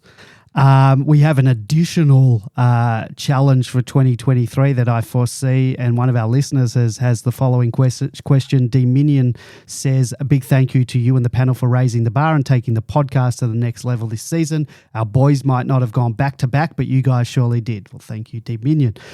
Do you think we will go through another season of will he or won't he in regards to Cozzy? Port won't quit this one and will be getting into Cozzy or his management's ear at every opportunity. They will throw a huge long-term contract at him to come home. This is me talking now. I have a feeling we're going to go through exactly what we went through this season with Luke Jackson when it comes to Cozzy and Port Adelaide next year. Port, in the off-season, they made no secret of their attempt this year to try and pry Cozzy away from us, and despite everything that we heard come out of the Demon camp, I think his contract was probably the only thing keeping him here. Sure, contracts these days aren't worth much, but Port would have had to have given us a lot more whilst contracted than they would otherwise have when he's uncontracted, and they had a lot of big fish to land this trade period. So make no mistake, they will be coming hard for Cozzy next year, and they'll be in his ear all year. Bin man, you're a betting man. You want to take a bet here? I'm willing to bet that in this very podcast that we do next year, next season will be farewelling Cozzy. And that's not a knock on Cozzy or his loyalty. I don't begrudge any player wanting to go home or to get a bigger paycheck. For me, it's more about openness and honesty, and that's probably my biggest gripe about the Jackson situation. Anyway, I think that Cozzy and his contract and re-signing him, or at the very least keeping the Fugazi down, will be another challenge for the MFC next season, B-Man. Yeah, look, I just say to that, like, that it's something that really starts to frustrate me in footy in the last sort of 5-6 years, and it's the rise of these player managers who just get ahead of themselves and want to make themselves part of the entertainment business, and that's just all of that stuff was generated from Port Adelaide to do this, to create discussion about it. Like you're now saying that you're willing to take a bet that that Cozzy won't be at the club. I'll take that bet. Okay, how much? We'll just go even money. You're straight keen. No, we'll work out terms, but and I'll just give you even money, seeing you're so confident on it. But it's just a game that clubs play and their managers play. So the manager's happy to play that game because it's going to jack up Cozzy's contract negotiation and his leverage, and Port want to get in Melbourne's heads and put it in the discussion. And then the pliant media play the game all season. And if he's not signed by mid-season, it becomes this 6-month or 4-month long ridiculous game. And in a way, that's what I'm talking about with the Fugazi. That's another one we don't need. Well, we're going to have it all year. Well, but whether but only if we buy into it. Only if we buy into it. That's the thing media is going to be the one doing it. It's not whether I. Yeah, but we can buy into it or we can not buy into it. Well, people are going to buy into it. That's simple fact. I'm cautioning people not to. So I didn't. Like the club knew where Jackson was at. They didn't buy into it. Like, it just creates this nervous energy around them. Of course, I'd hate to lose Cozzy, but like, I'm not going to spend a bloody season worrying about it. Demonland did. There are 7,000 posts on 7,500 posts on the thread about Luke Jackson. Yeah, I've got my doubts about the claims that are being made about Port Adelaide and Pickett. It came from Kane Corns for Christmas. Yeah, exactly. Yeah, I know, but they're going to bet. You don't think. You don't think Port, he's coming out of contract? Of course. So there's going to be. We might be coming for Georgiades. So let's make a big noise about we're all after Georgiades. He's coming out of contract. Let's make it all about them and let's get in their heads. We need to target, and that's probably a thing. We need to target a forward, a ready-made. Yeah, exactly. So what comes around goes around. It's just a stress we don't need. The other thing about Pickett is, look, I don't have the research, but I don't think he has the same family connections to South Australia as Kane. He's from Western Australia, for God's sake. Yeah, his uncle Byron lives over there, and he only went to Port to Adelaide because for footy to live with his uncle, and then it was when he was 16 or something. Yeah, but in the end, they'll offer him a monster contract, and it's too good to refuse. Of course, please, of course they will, but. So will 17 other sides. So it's the same for every player who's coming into their final year of contract. There's plenty of others who will be in the same situation. I just want to keep the band together. But don't give any oxygen to Kane Corns. We don't. Yeah, or to that stuff. So people are. So get ready for it, guys. Well, you are. All right. No, of course I am. I suffer from MFCSS. I'm the prime candidate for this type of thing. All right, well, let's get into trade a week. An hour and 26 minutes into the podcast. This will be a short session. Yeah, sure. It's the final show of the season, so we may as well make the most of it. The D's have made a number of changes to its list during trade week. We've gained We've gained a two-time All-Australian Brodie Grundy from Collingwood, a former number 2 draft pick Josh Shackey from the Bulldogs, a 2016 Premiership wingman Lockie Hunter from the Bulldogs. We've gained pick 13, 37, 2023's first and second round picks from Fremantle, so let's hope Fremantle tank this year. Conversely, we've lost Luke Jackson to Fremantle, Jaden Hunt to West Coast, Toby Bedford to GWS, and Sam Wiedemann to Essendon. In addition, we've farewelled picks 33, 43, 53, 67, 72, and a 2023 round 3 and 4 pick. Let's go through our trades one by one, and I'll get your thoughts on them. First, let's not bury the lead. The Luke Jackson trade to Fremantle has been on the cards for most of this season. We now know that mid-year he met with both WA clubs during the bye round. For most of the season, it's been a willy or won't he situation. We were hoping for him to re-sign, even though we knew both WA clubs would be offering Godfather contracts. We knew that we couldn't match the dollars, but hopefully him wanting to be part of a potential dynasty would get him over the line. With 2020 hindsight, it would appear that his mind was made up halfway through the year. On the surface, it was nice that Luke didn't nominate one of the clubs when he requested a trade back to WA, but it was soon abundantly clear that he was only willing to go to one club, and we were forced to deal with the club that clearly didn't have the capital that we wanted in return. In the end, we didn't have much leverage and had no choice but to accept pick 13, Freo's first and second, Freo's future first and their future second picks. Demonland poster Lazy simply asks, was the Jackson trade unders? Who wants to take that? Big man? Look, I'm hopeless on the unders and whatever. I think it's like, I got no idea. It's a bit like you don't really know until the fullness of time, do you? And it's like quibbling over second round, third round or whatever. I mean, what I'd say about the Jackson situation is three things. First is I don't begrudge him going home at all. I don't begrudge him trying to maximise his contract. It's a tough business, AFL, and we only need to look at the fact how we've traded. We basically asked Hunt to explore his options to see, it goes both ways, doesn't it? So, he's a loyal servant of the club, Hunty, and someone that I'll really miss, one of my favourite players. It's a harsh business. So, I've got no axe to grind against Jackson. Having said that, I'm also not going to be one of these fans who, he's a premiership player and he gets a free pass. I think, I'm frustrated that he's left. He's going to be a fantastic player. People were talking him down now. Where we're really going to miss him is not now, next year. I think we've done brilliantly to cover him with Grundy. That was my concern. How are we going to get a ruckman in? The problem is in 5 years' time, because that's when he's going to be hitting his peak. That's when I'm going to look at him and say he should be a Melbourne player. And so I'm going to be annoyed with him for the rest of his career. And for me, the other element of it is that, as I said during the season, I actually think it's a damn stupid decision by him. I mean, now, of course, he can go home, but if you posted on Demonland all of those front pages over Western Australia, he doesn't strike me as someone who's super bright, or he's going in there as their messiah, the unicorn messiah. Freo were posting unicorn stuff. Yeah, exactly. Him. If the wheels start wobbling over there, and there'll be some angst over there. Lob's gone. There's players who want to negotiate their contract at the end of this season and won't get the money they want because he's sucking in the coin.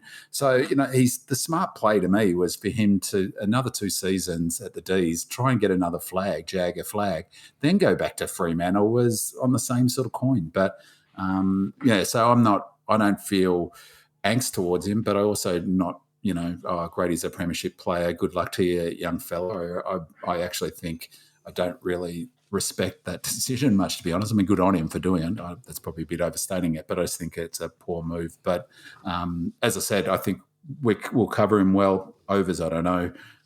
Overs, I'm not sure. So. George? I'm not a believer in overs or under in any way, shape or form in terms of the trading, simply because you've got 2 parties that have to agree. If you don't want to take an under or you not prepared to give an over, then you don't make the trade. Yeah, so but what was our alternative? That's exactly the problem, that there is no alternative when you've got one bidder. So you're stuck with it no matter what. So was this an over or under? Who cares? It doesn't matter. Was Rankin an over or an under? Who cares? The trade got done. It's just simple economics. If you want to bring it down to that, you've got a buyer and a seller, and the price that they agree on to make the trade happen is what it happens.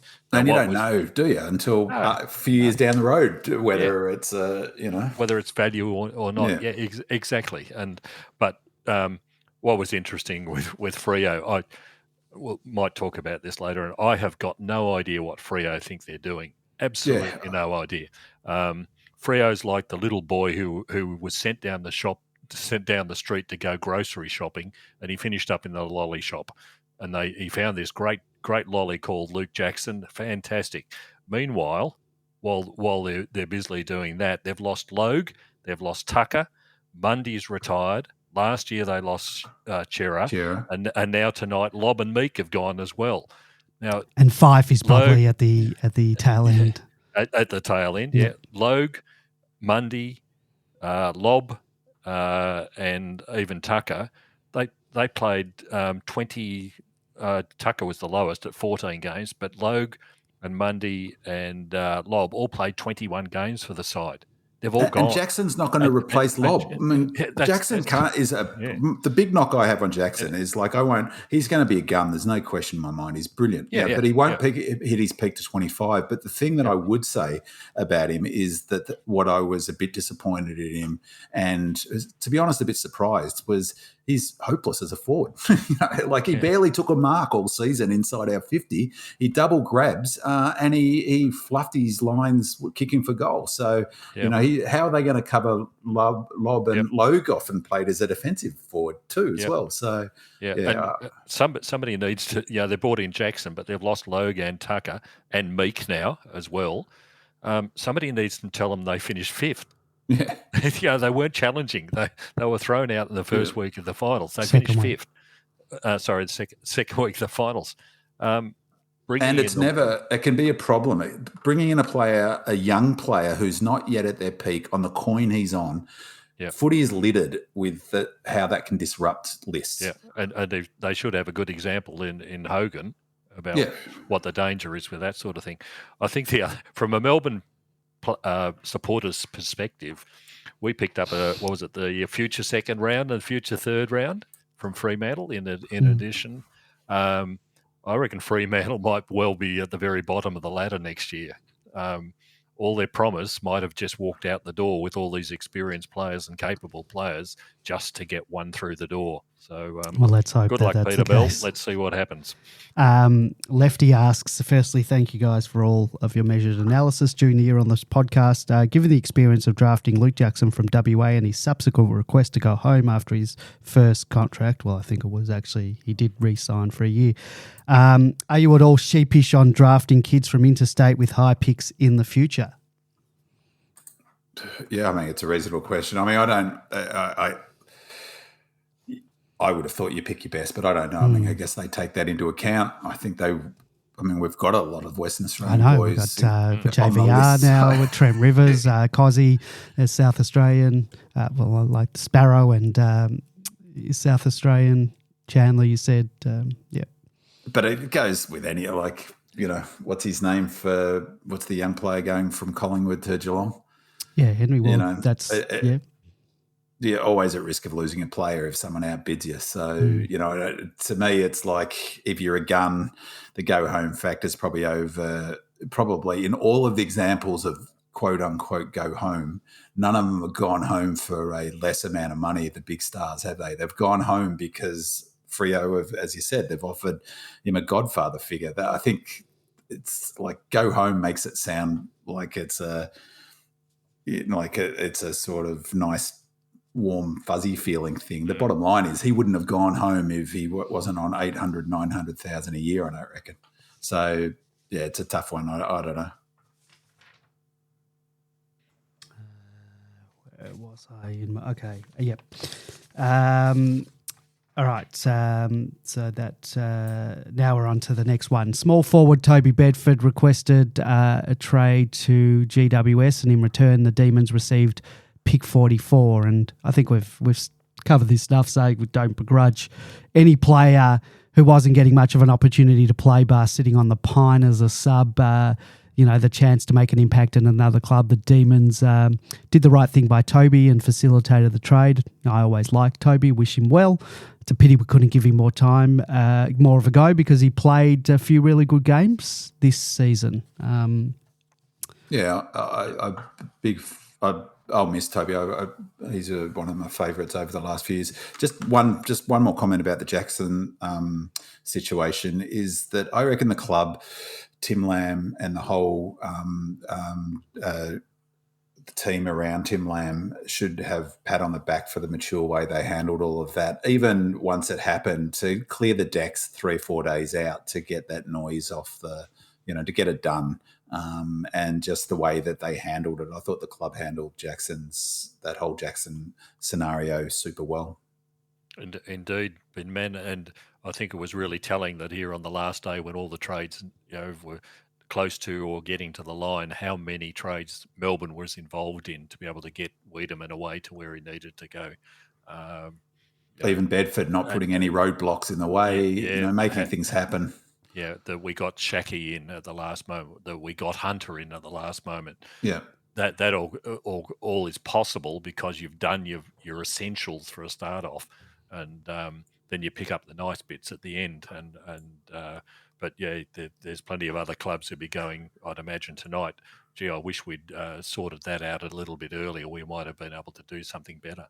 And you talk about all of the sort of player movement at Freo. It's not hard to imagine that the way Bell goes about trading players has some sort of impact on the culture around that, because look at the number of players who have left that club. Similarly with Essendon, the difficulty of getting stuff done. That hasn't been the case in the last few years at Melbourne, and I reckon the whole team deserves a real kudos for it. I saw before, just in regards to the Dunkley trade, I saw that the Bulldogs gave Brisbane, part of the trades was future third and future fourth pick, which and I'm not sure if they're the same picks that we gave the Bulldogs for Shaki, which was the future fourth, and Hunter the future third. So I'm not sure if those picks were then enabled them to go along with Dunkley to Brisbane to facilitate that trade. Unrestricted free agent and now Demonland's former sponsored player, Jaden Hunt, has moved to West Coast. The Demons received pick round 3 pick as compensation, which at the time was pick 52, and we sort of discussed that. We told him to explore his opportunities elsewhere, and he's done that. And Big Man, you said you'd miss him, and I'll miss him too. Not just because we sponsored him, but I liked him. And I reckon the nail in his sort of coffin at the D's is, so to speak, sounds a bit dramatic, but was his kicking skills. Like he's just not a good enough kick. And we've got too many poor kicks. You swap him for Hunter. I know that wasn't how it worked out, but, automatically you get an improvement bringing Hunter in and Hunt going out, as much as I like Hunter, just from a kicking perspective. And because he probably didn't have that great kick, he this year they sort of played him as a bit of a lockdown, for the lockdown defender role. Small defender, I don't think that suited him either. So that probably. And there was a bit of talk about a need for us more foot speed. I just don't think that we need more foot speed. The fact that we traded him out is probably indicative of that, isn't it? So he was our fastest player on the list. So the other one too, were you going to mention Rosman? Looks like I didn't have. He was delisted. But I guess there's not much more to say. The club obviously didn't rate him. He was also was a Demonland sponsored player for Demonland. Poison chalice. And it's careful who you sponsor next year. Well, Andy. be careful because I have an announcement to make shortly, but we'll get to that. Right. Okay. Shaki? How dare you? Sam Wiedemann had plenty of opportunities at the Demons to show his wares and grab the opportunities by both hands. And I thought after that ripping final that he played at the G in 2018 that he would be the answer to all our forward line prayers, but alas, he never kicked on, and he was traded to Essendon this afternoon along with picks 54 and 72 for pick 37, and I don't think we would have been using pick 54 and 72 anyway, so a swap for pick 37 I think is a win for us. What do you think of that trade? Yeah, good. I hope he does well. Like, he seems like a terrific bloke, and I wish him all the best, and he's really the David Cordner of the noughties, isn't he?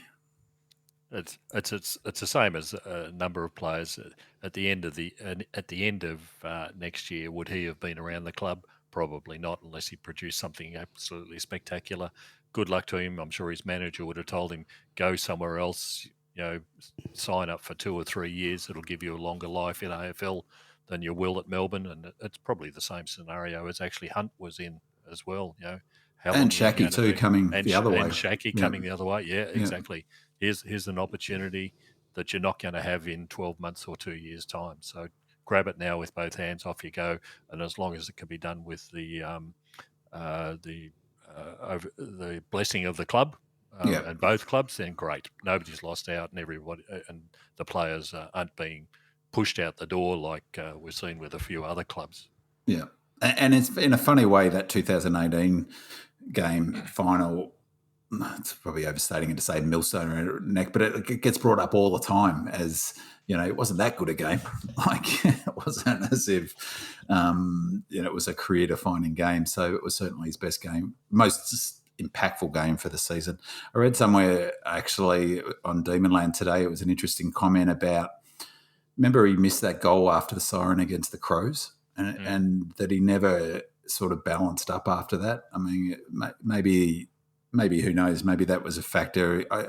He's always struck me as a player who is a bit in his own head, and maybe leaving that can clear up some of that. And he leaves not with the expectation of Essendon fans, a bit like Shaki. Again, and so hopefully he flourishes at the Bombers. Well, let's move on and talk about the champions that we just brought into the fold. And hold on 1 second.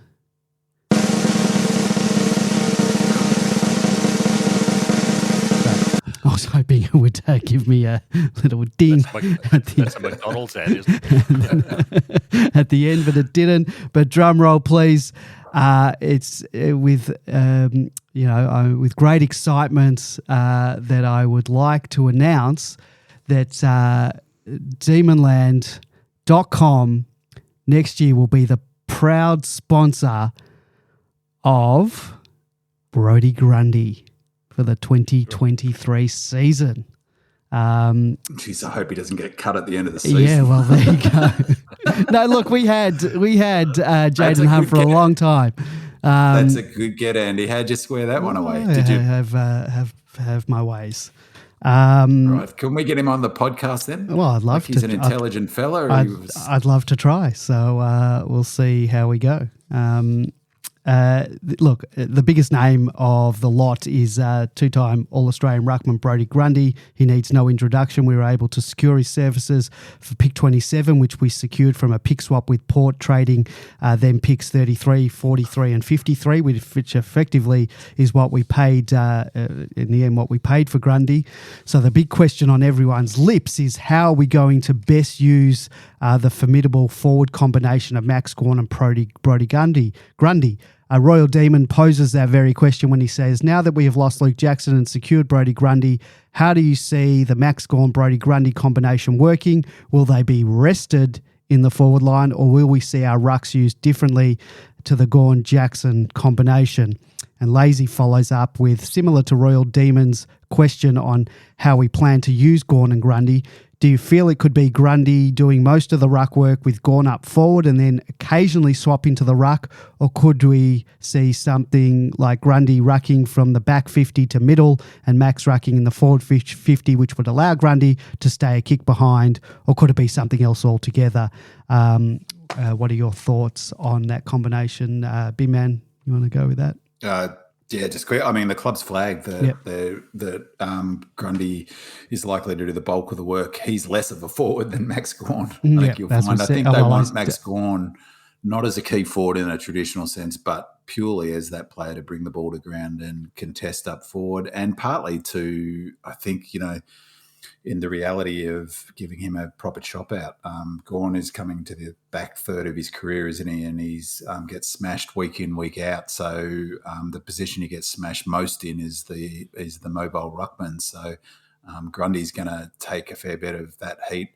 I think it was just, in the whole swirl of the disappointment of the season and of the trade period, it's easy to forget how important this pickup is. It's a fantastic pickup. I mean, really, as I said during the season on the podcast, my biggest concern with Jackson going is, where do you get another ruckman in the league? Looking around, there's so few of them who can play forward, and we've got an All-Australian ruckman, two-time All-Australian ruckman there.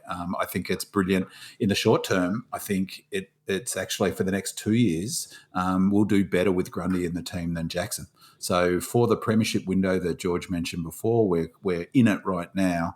So for the now, I think it's actually better for us to have Grundy than Jackson. 5 years' time, that won't be the case. But for next season, it is just brilliant. So the way I see them used, it's very much the same way that Jackson and Gawn were used, but with perhaps Gawn maybe 60% Grundy in the ruck, 40% Gawn forward. But with Jackson leaving, I'll get George, you can jump in a sec. It's really, our premiership. It's shortened out that premiership window. It really has. Well, no, I mean, not really. I mean, Grundy's 29 at the He'll moment. be 29. 29 next year. He's April. 28 at the moment. So, 29 next year. He's super fit, and players now in AFL, they're playing to the 34, 35, the good athletes. So, it's another 6-7 years of both of them playing, or at least 4 or 5 years, of both of them playing. So that's our premiership window. It's not going to go extend beyond that, is it? So I wanted to win 10, but if I have to have just 4, then so be it, George. I think a little bit differently. I think we'll see both Grundy and Gawn playing more ruck roles. People too easily forget that the reason that we were trying Jackson and Gawn in the forward line is because we lost T-Mac. That we had to put someone down there who was tall. We had no one else. So I think we'll just adopt the old KISS principle. Keep it simple. We've adopted the 2 ruck sort of principle that a few other teams have adopted as well. That's what we need. As Bidman said, Gawn's being battered and bashed. Grundy will be able to provide that necessary cover in the ruck, and that's the primary role. Let's stick to the primary role for a start. Up forward, hopefully we have a fitter T-Mac this year. Hopefully a JVR does come on and there's not the need to send them down. They'll go there and there occasionally, but it's not going to be in the same way that we saw this year where they were stuck down there because we simply had no one else. So, but yeah, it was a great pickup. Look at, the lob trade was I think the only other ruckman that was involved in the whole competition. We were lucky to get someone as good as Grundy, who was available this year in the trading period. And we're getting an All-Australian, 2-time All-Australian ruckman, and one of the sweeteners, and I love it, I just love it, is that the Pies are paying part of his salary. I don't care how much, whether they're paying him $50 towards it. Just the fact that the Pies are playing one of our players is just fantastic. And the other thing about Grundy, and I think this is really important, is that, as I've talked about a lot, is that it's incredibly, the game's changed, and in a fairly short period, it's an incredibly taxing game aerobically. Every player now, bar 1 or 2, runs minimum 10 kilometres a game. And so we really miss T-Mac's kilometres as much as anything. We talk about structurally is important, but we missed the 10 to 15 kilometres he was running up and down the ground a season, and we'll certainly miss that from Jackson. Grundy is a brilliant athlete, so he will be able to run 10, 12, 13, 14 kilometres a game, whereas, there aren't that many ruckmen who can do that. Increasingly, the best rucks can. So English is really athletic, Gorney's really athletic, and Grundy is probably his major strength, in fact, is his athleticism and ability to cover ground at speed, but also stay fresh for the entire game. All right, let's move on from Grundy. The Demons picked up former number 2 draft pick Josh Shackey for a steal with a 4th round pick, a future 4th round pick in the draft. Effectively, it was a straight swap for Sam Wiedemann. They were both top 10 key forward picks in the 2015 draft. Their stats are almost a carbon copy of each other, as I mentioned earlier. They've both been hugely disappointing for their clubs, given the potential that they both had when they were drafted, and they've failed to live up to that. I'm hoping for the best, but not expecting much at the moment. Cautiously optimistic. I give them slightly more comfort. It gives me slightly more comfort in terms of our forward depth than I was when we were just going to lose Wiedemann, but he has a lot to prove, and I hope he proves my doubts wrong. Speaking to a fella I know that is a big Dogs fan, the knock on Shackey sounds very familiar, is his lack of mongrel and competitiveness. He gets knocked off the ball. Like for like with Wiedemann.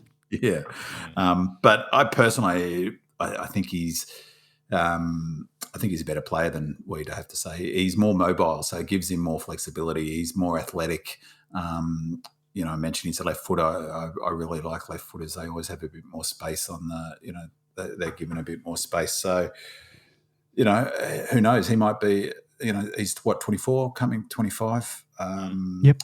There's a good bit of trading. I mean, with Brown going out from Casey, as we going out, we needed someone, and he is this. If the penny drops, who knows? Maybe he can become a regular. I could see him playing almost a high half forward role because he needs that space, and he can do that role better than Weed, I reckon, because he's a bit more mobile and athletic. Yeah, I think what we missed this year with T-Mac going down was that high half forward, someone taking the mark at half forward, sort of between the wing and half forward. Yeah, That's what high we missed. lead up the ground. And if he can do and you that, saw what happened to Brown having to do it all by himself. No, he was he in that couldn't do Geelong it. game. It was a joke. He was exhausted. If he did that, there was no Brown down in the forward line. So and by the he can't do it. So I look. Hopefully they give him a go early on to try and prove him.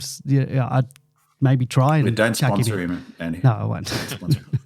The good thing about Shaki is there's no expectations whatsoever. Well, that's why. So, it was another trade that was just to fill a need. If he was 185, he wouldn't have been traded. We needed another tall with the losses and the delistings that we had. So he fills the role. He was free of charge effectively. Yeah. So no expectations. Great. If it works, it works. If it doesn't, we haven't lost anything. It makes me laugh to hear the future fourth round. I mean, what the hell? What does that even mean?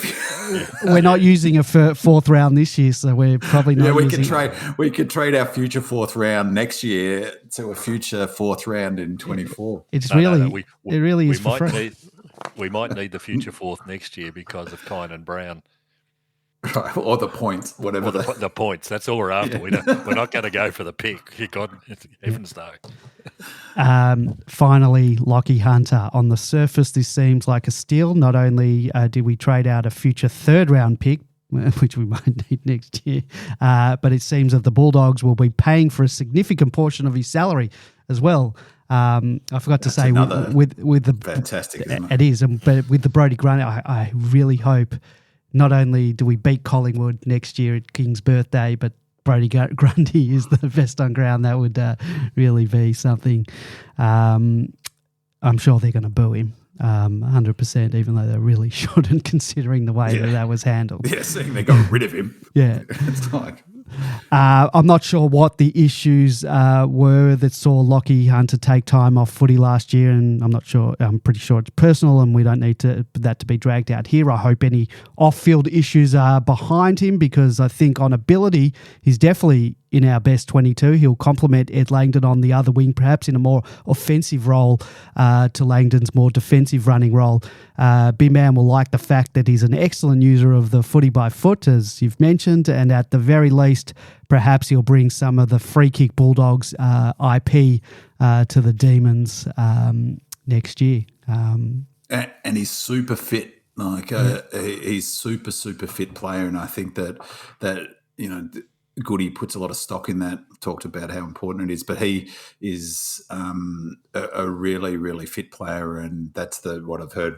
The Footscray fans talk about how hard he runs, basically. And I read somewhere on Demon Land that his testing as a junior or in the pre-draft was one of the most elite levels in terms of his oxygen levels after running or some such. So that's going to be really important. And he's also he's got a good sense of humour. Just before I came on, I saw a social media thing. He'd popped up a video of him singing Free from Bevo's Ire to the tune of Free from Desire. Did he do that? So wow. I thought that was quite clever. No, he didn't. That's a joke. But but it would be funny if he did it. But I posted on Twitter that I guess Lockie Hunter and Josh Shaki have finally been freed from desire. Had 141 likes as we speak on Twitter. So there you go. Yeah. The other good thing about about Hunter is that again it fills the need that earlier on in the year we were talking seriously to Carl Amon. Hawthorn got him eventually, but we'd identified that we've got a need on that wing, and guess what? And a good kick.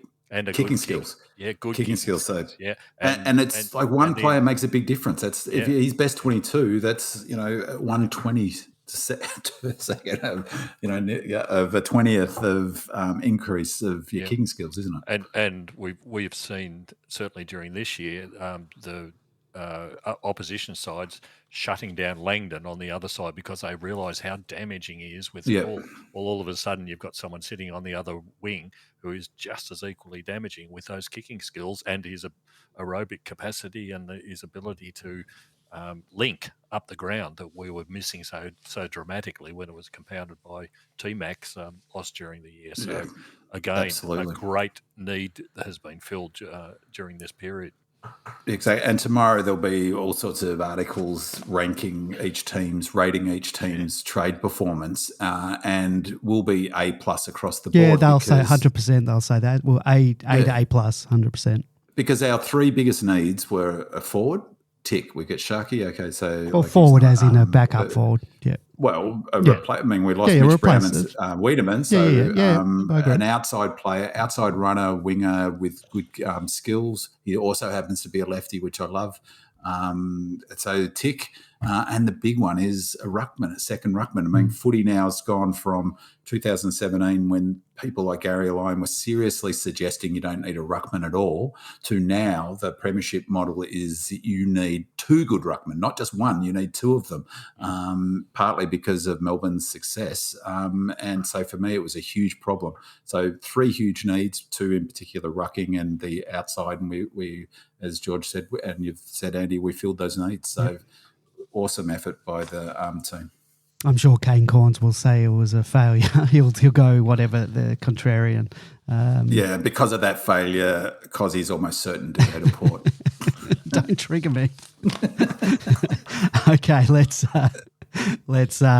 go through some rapid fire questions that we got from some of the listeners. Some of them we've answered, but I'll read them out anyway because they took the time to write them. El Diablo 14 asks, I would like to discuss the brokenness of the draft system. Many top draft picks are barely staying for 2 to 3 years with the teams that gave them a go. What would you do to make it fairer for struggling clubs? Not that we are one of them, but we could be in the future. I'm filthy about Jackson, especially with all the information that has transpired today.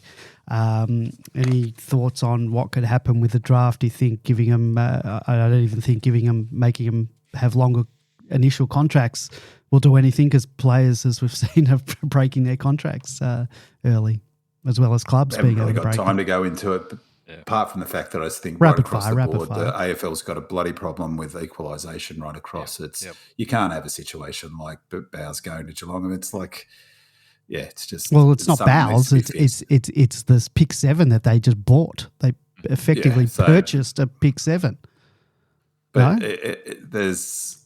The system's broken. Then Gold Coast, not quite, but a basket case if they have to. But I mean, how can the Giants get out of that? Like, it's this constant churning players. Did you see? I posted something about the Giants. Almost all. There's only 2 of their top first picks that are still at their club, of a list of 10 or 15, I don't know how much it was, 12 or something. Rapid fire, Andy. Rapid fire. But okay. You got to go somewhere. You got somewhere to go. Radelaide Kodos on the wonderful year of podcasting, fellas. Which area of the field are you more concerned with? Our ruck depth, even if we land Grundy, this was before Grundy. So our ruck depth or our forward depth? Just quick, one word. Forward depth. Forward depth. I don't agree. Forward. No, actually, I'm going to go ruck depth, but our forward depth is a problem as well. Kiwi D asks, do you think we should play Harrison Petty as a key forward, and if so, should we who should we replace him down back? Who else on our list can be experimented in a different position in 2023? Carry Petty, do we play him forward? No, but if we have to, I guess then Turner goes back. George? No, we'll try the Brown T-Mac JVR experiment for a start. If that fails, maybe.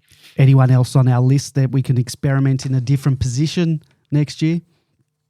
Tomlinson could push forward, I reckon. Would you try it? Yeah. They didn't try it this year when we sort of could have used it. Shaki can play back. Yeah, he did. Well, according to his manager today, he can play back. So.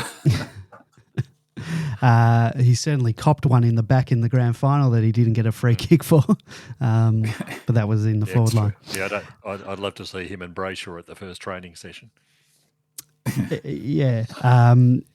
Never odd or even answers that question. Petty is an interesting one. I think we almost have to take the risk and get him to train as a forward next year.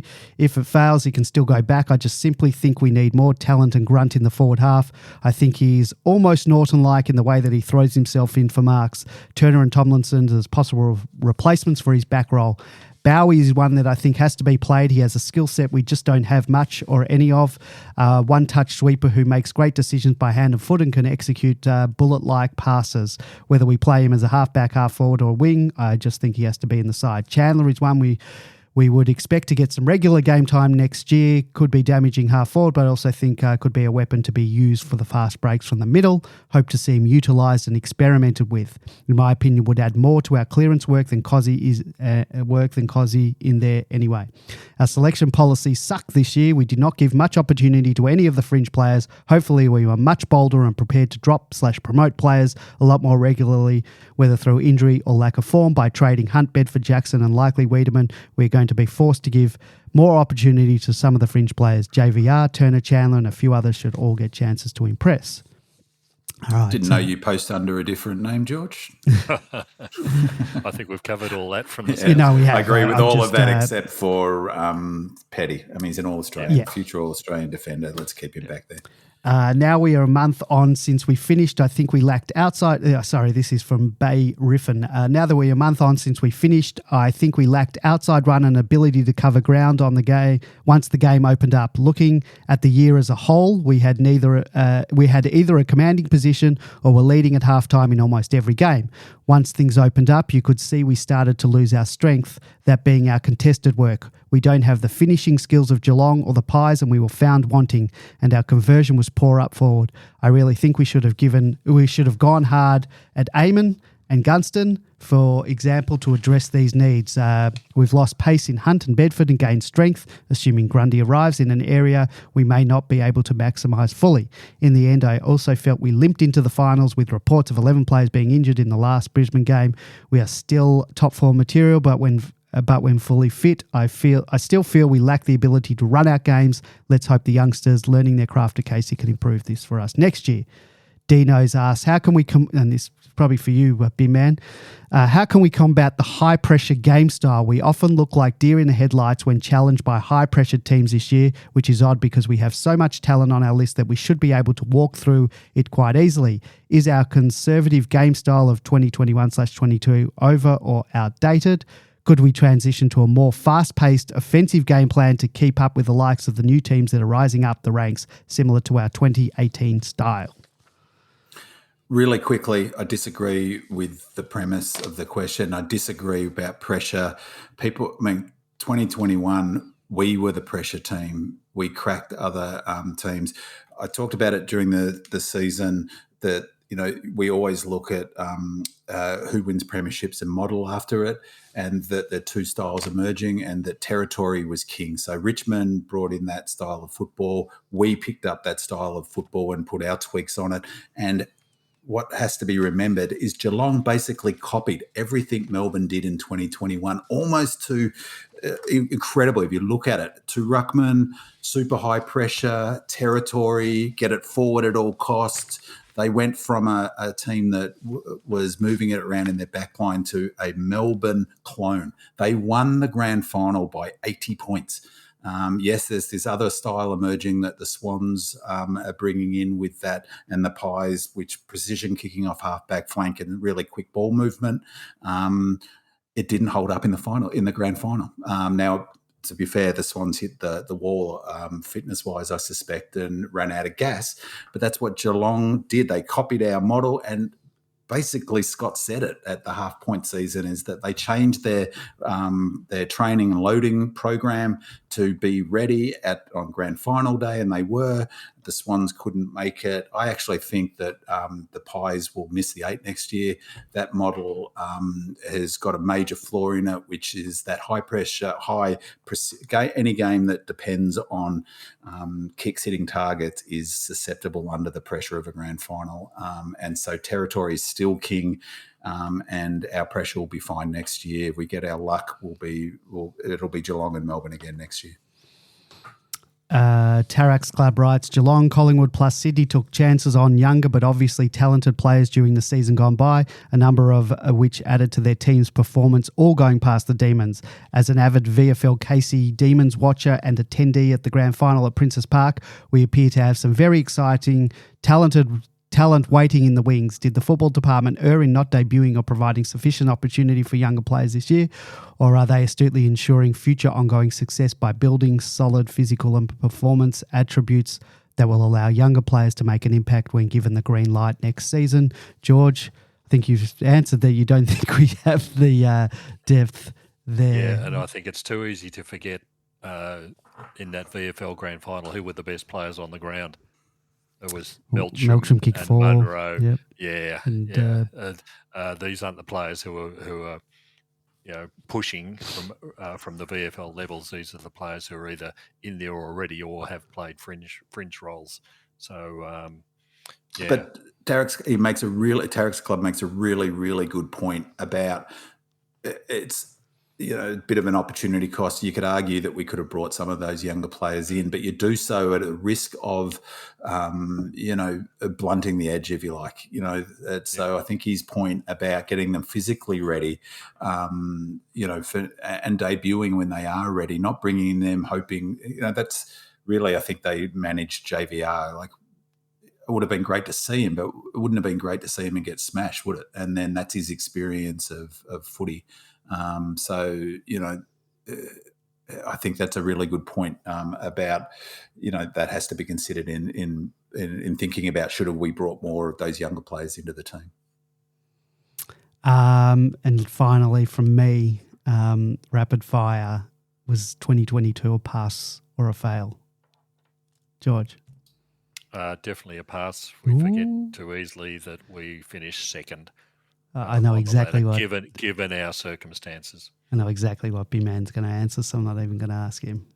No, I'd say it's a fail because we didn't make prelim. Prelim was really the pass mark. I think that the club would say it was a fail. I would be shocked if Goody privately and the whole team.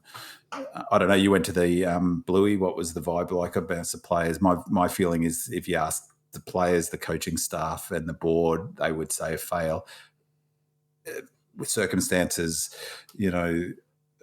maybe a bit different. We should have got to a prelim though. We should have beaten the Swans in that game, and the second half of the Lions game was a debacle. But we in both those games, if we kicked accurately, we would have got through to the prelim. Having said all of that, I would have hated to have got to the prelim and got smashed by the Cats. I think brilliant to finish second, but their KPI, I assume, would have been a prelim. So from their own measure, notwithstanding the factors that maybe why they didn't, that they'd see it as a fail, and I do too. Yeah, for me, fail. And I am a person who, because I lost a bet that I have every year, had to wear a Geelong jumper on grand final eve. Well,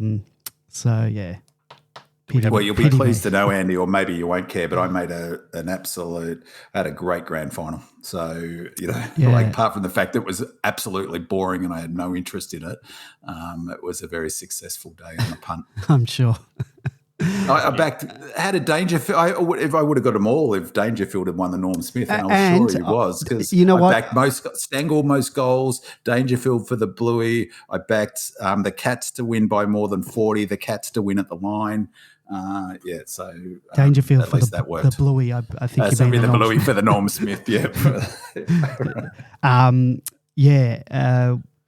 Dangerfield, I think, had he kicked a goal, or perhaps two, would 100% got it. I think the fact that Smith kicked the 3 goals and those 2 very quickly was the reason he won. Had he not kicked, just take 1 or 2 of those goals off, and I think Dangerfield gets it easily. So, by the way, we're 7-1 to win the flag. We're $7 to win the flag, so 6-1 to win the flag next year. The Cats are a favourite, but get on the D's now. So Swans a second favourite. I'll quickly ask one last rapid fire. What is a pass or fail next year for the D's? Just an early this far out prelim again. Yeah, have to agree there. Yeah. Assuming the injury situation runs, but as long as it's not a catastrophe in that department, because obviously there can be mitigating factors and circumstances, but all right, well, I think we'll leave it there. We've done 2 hours and nearly 15 minutes, so the season wrap-up's always a bigger one. I think we did 3.5 hours last year, but that was in the premiership year. So, yep, we'll be back. We'll be back next season. Pre-season's the best time of the year. Congratulations well done, to our Andy. listeners if they've lasted this long. Yeah, maybe if they're listening to it in bite-sized pieces over the over the pre-season. If you're listening to this now, send us a message on the whatever thread we end up posting this in to say that you listened to right to the end of the program, and maybe we can give you something. I can't promise anything because I don't have anything to give. Anyway, just yep. There's people in the chat room. Good work to see it through. But Winter Dan says, geez, Andy, get a grip, R.E. Cozzy. Port have just drafted Willie Rioli as a small forward and have spent their future draft capital on JFH, so they won't have a pressing need nor capacity to trade for him. Winter Dan, you are on the that's money. right. They don't. They gave, So Adelaide. They just calm your farm. Calm your farm. What Andy. do Adelaide have in terms of draft pick? They owe us. Don't make Cozzy a player sponsor. That's the only thing I'd want. All right. I will calm the farm there. All right. Thank you. Thank you, George. Thank you, Binman. Thank you to all of our listeners. Thank you to all of everyone who usually I'd mention you guys who wrote in questions, but I didn't write them all down. But I will in the thread. Thank you all. So thank you to our listeners for listening throughout the entire season. We will be back next season, 2023. Pre-season's the best time of the year. Can't wait till pre-season training starts. We'll have our track watchers down there. Hopefully they're allowed back in next year. So go Demons. Go Red Legs and go the women's team. Yes, go the women's team. Maybe we'll come back for a women's wrap-up at some point. Hopefully they can make a grand final and win a premiership. Go D's. Come on. Go Red Legs.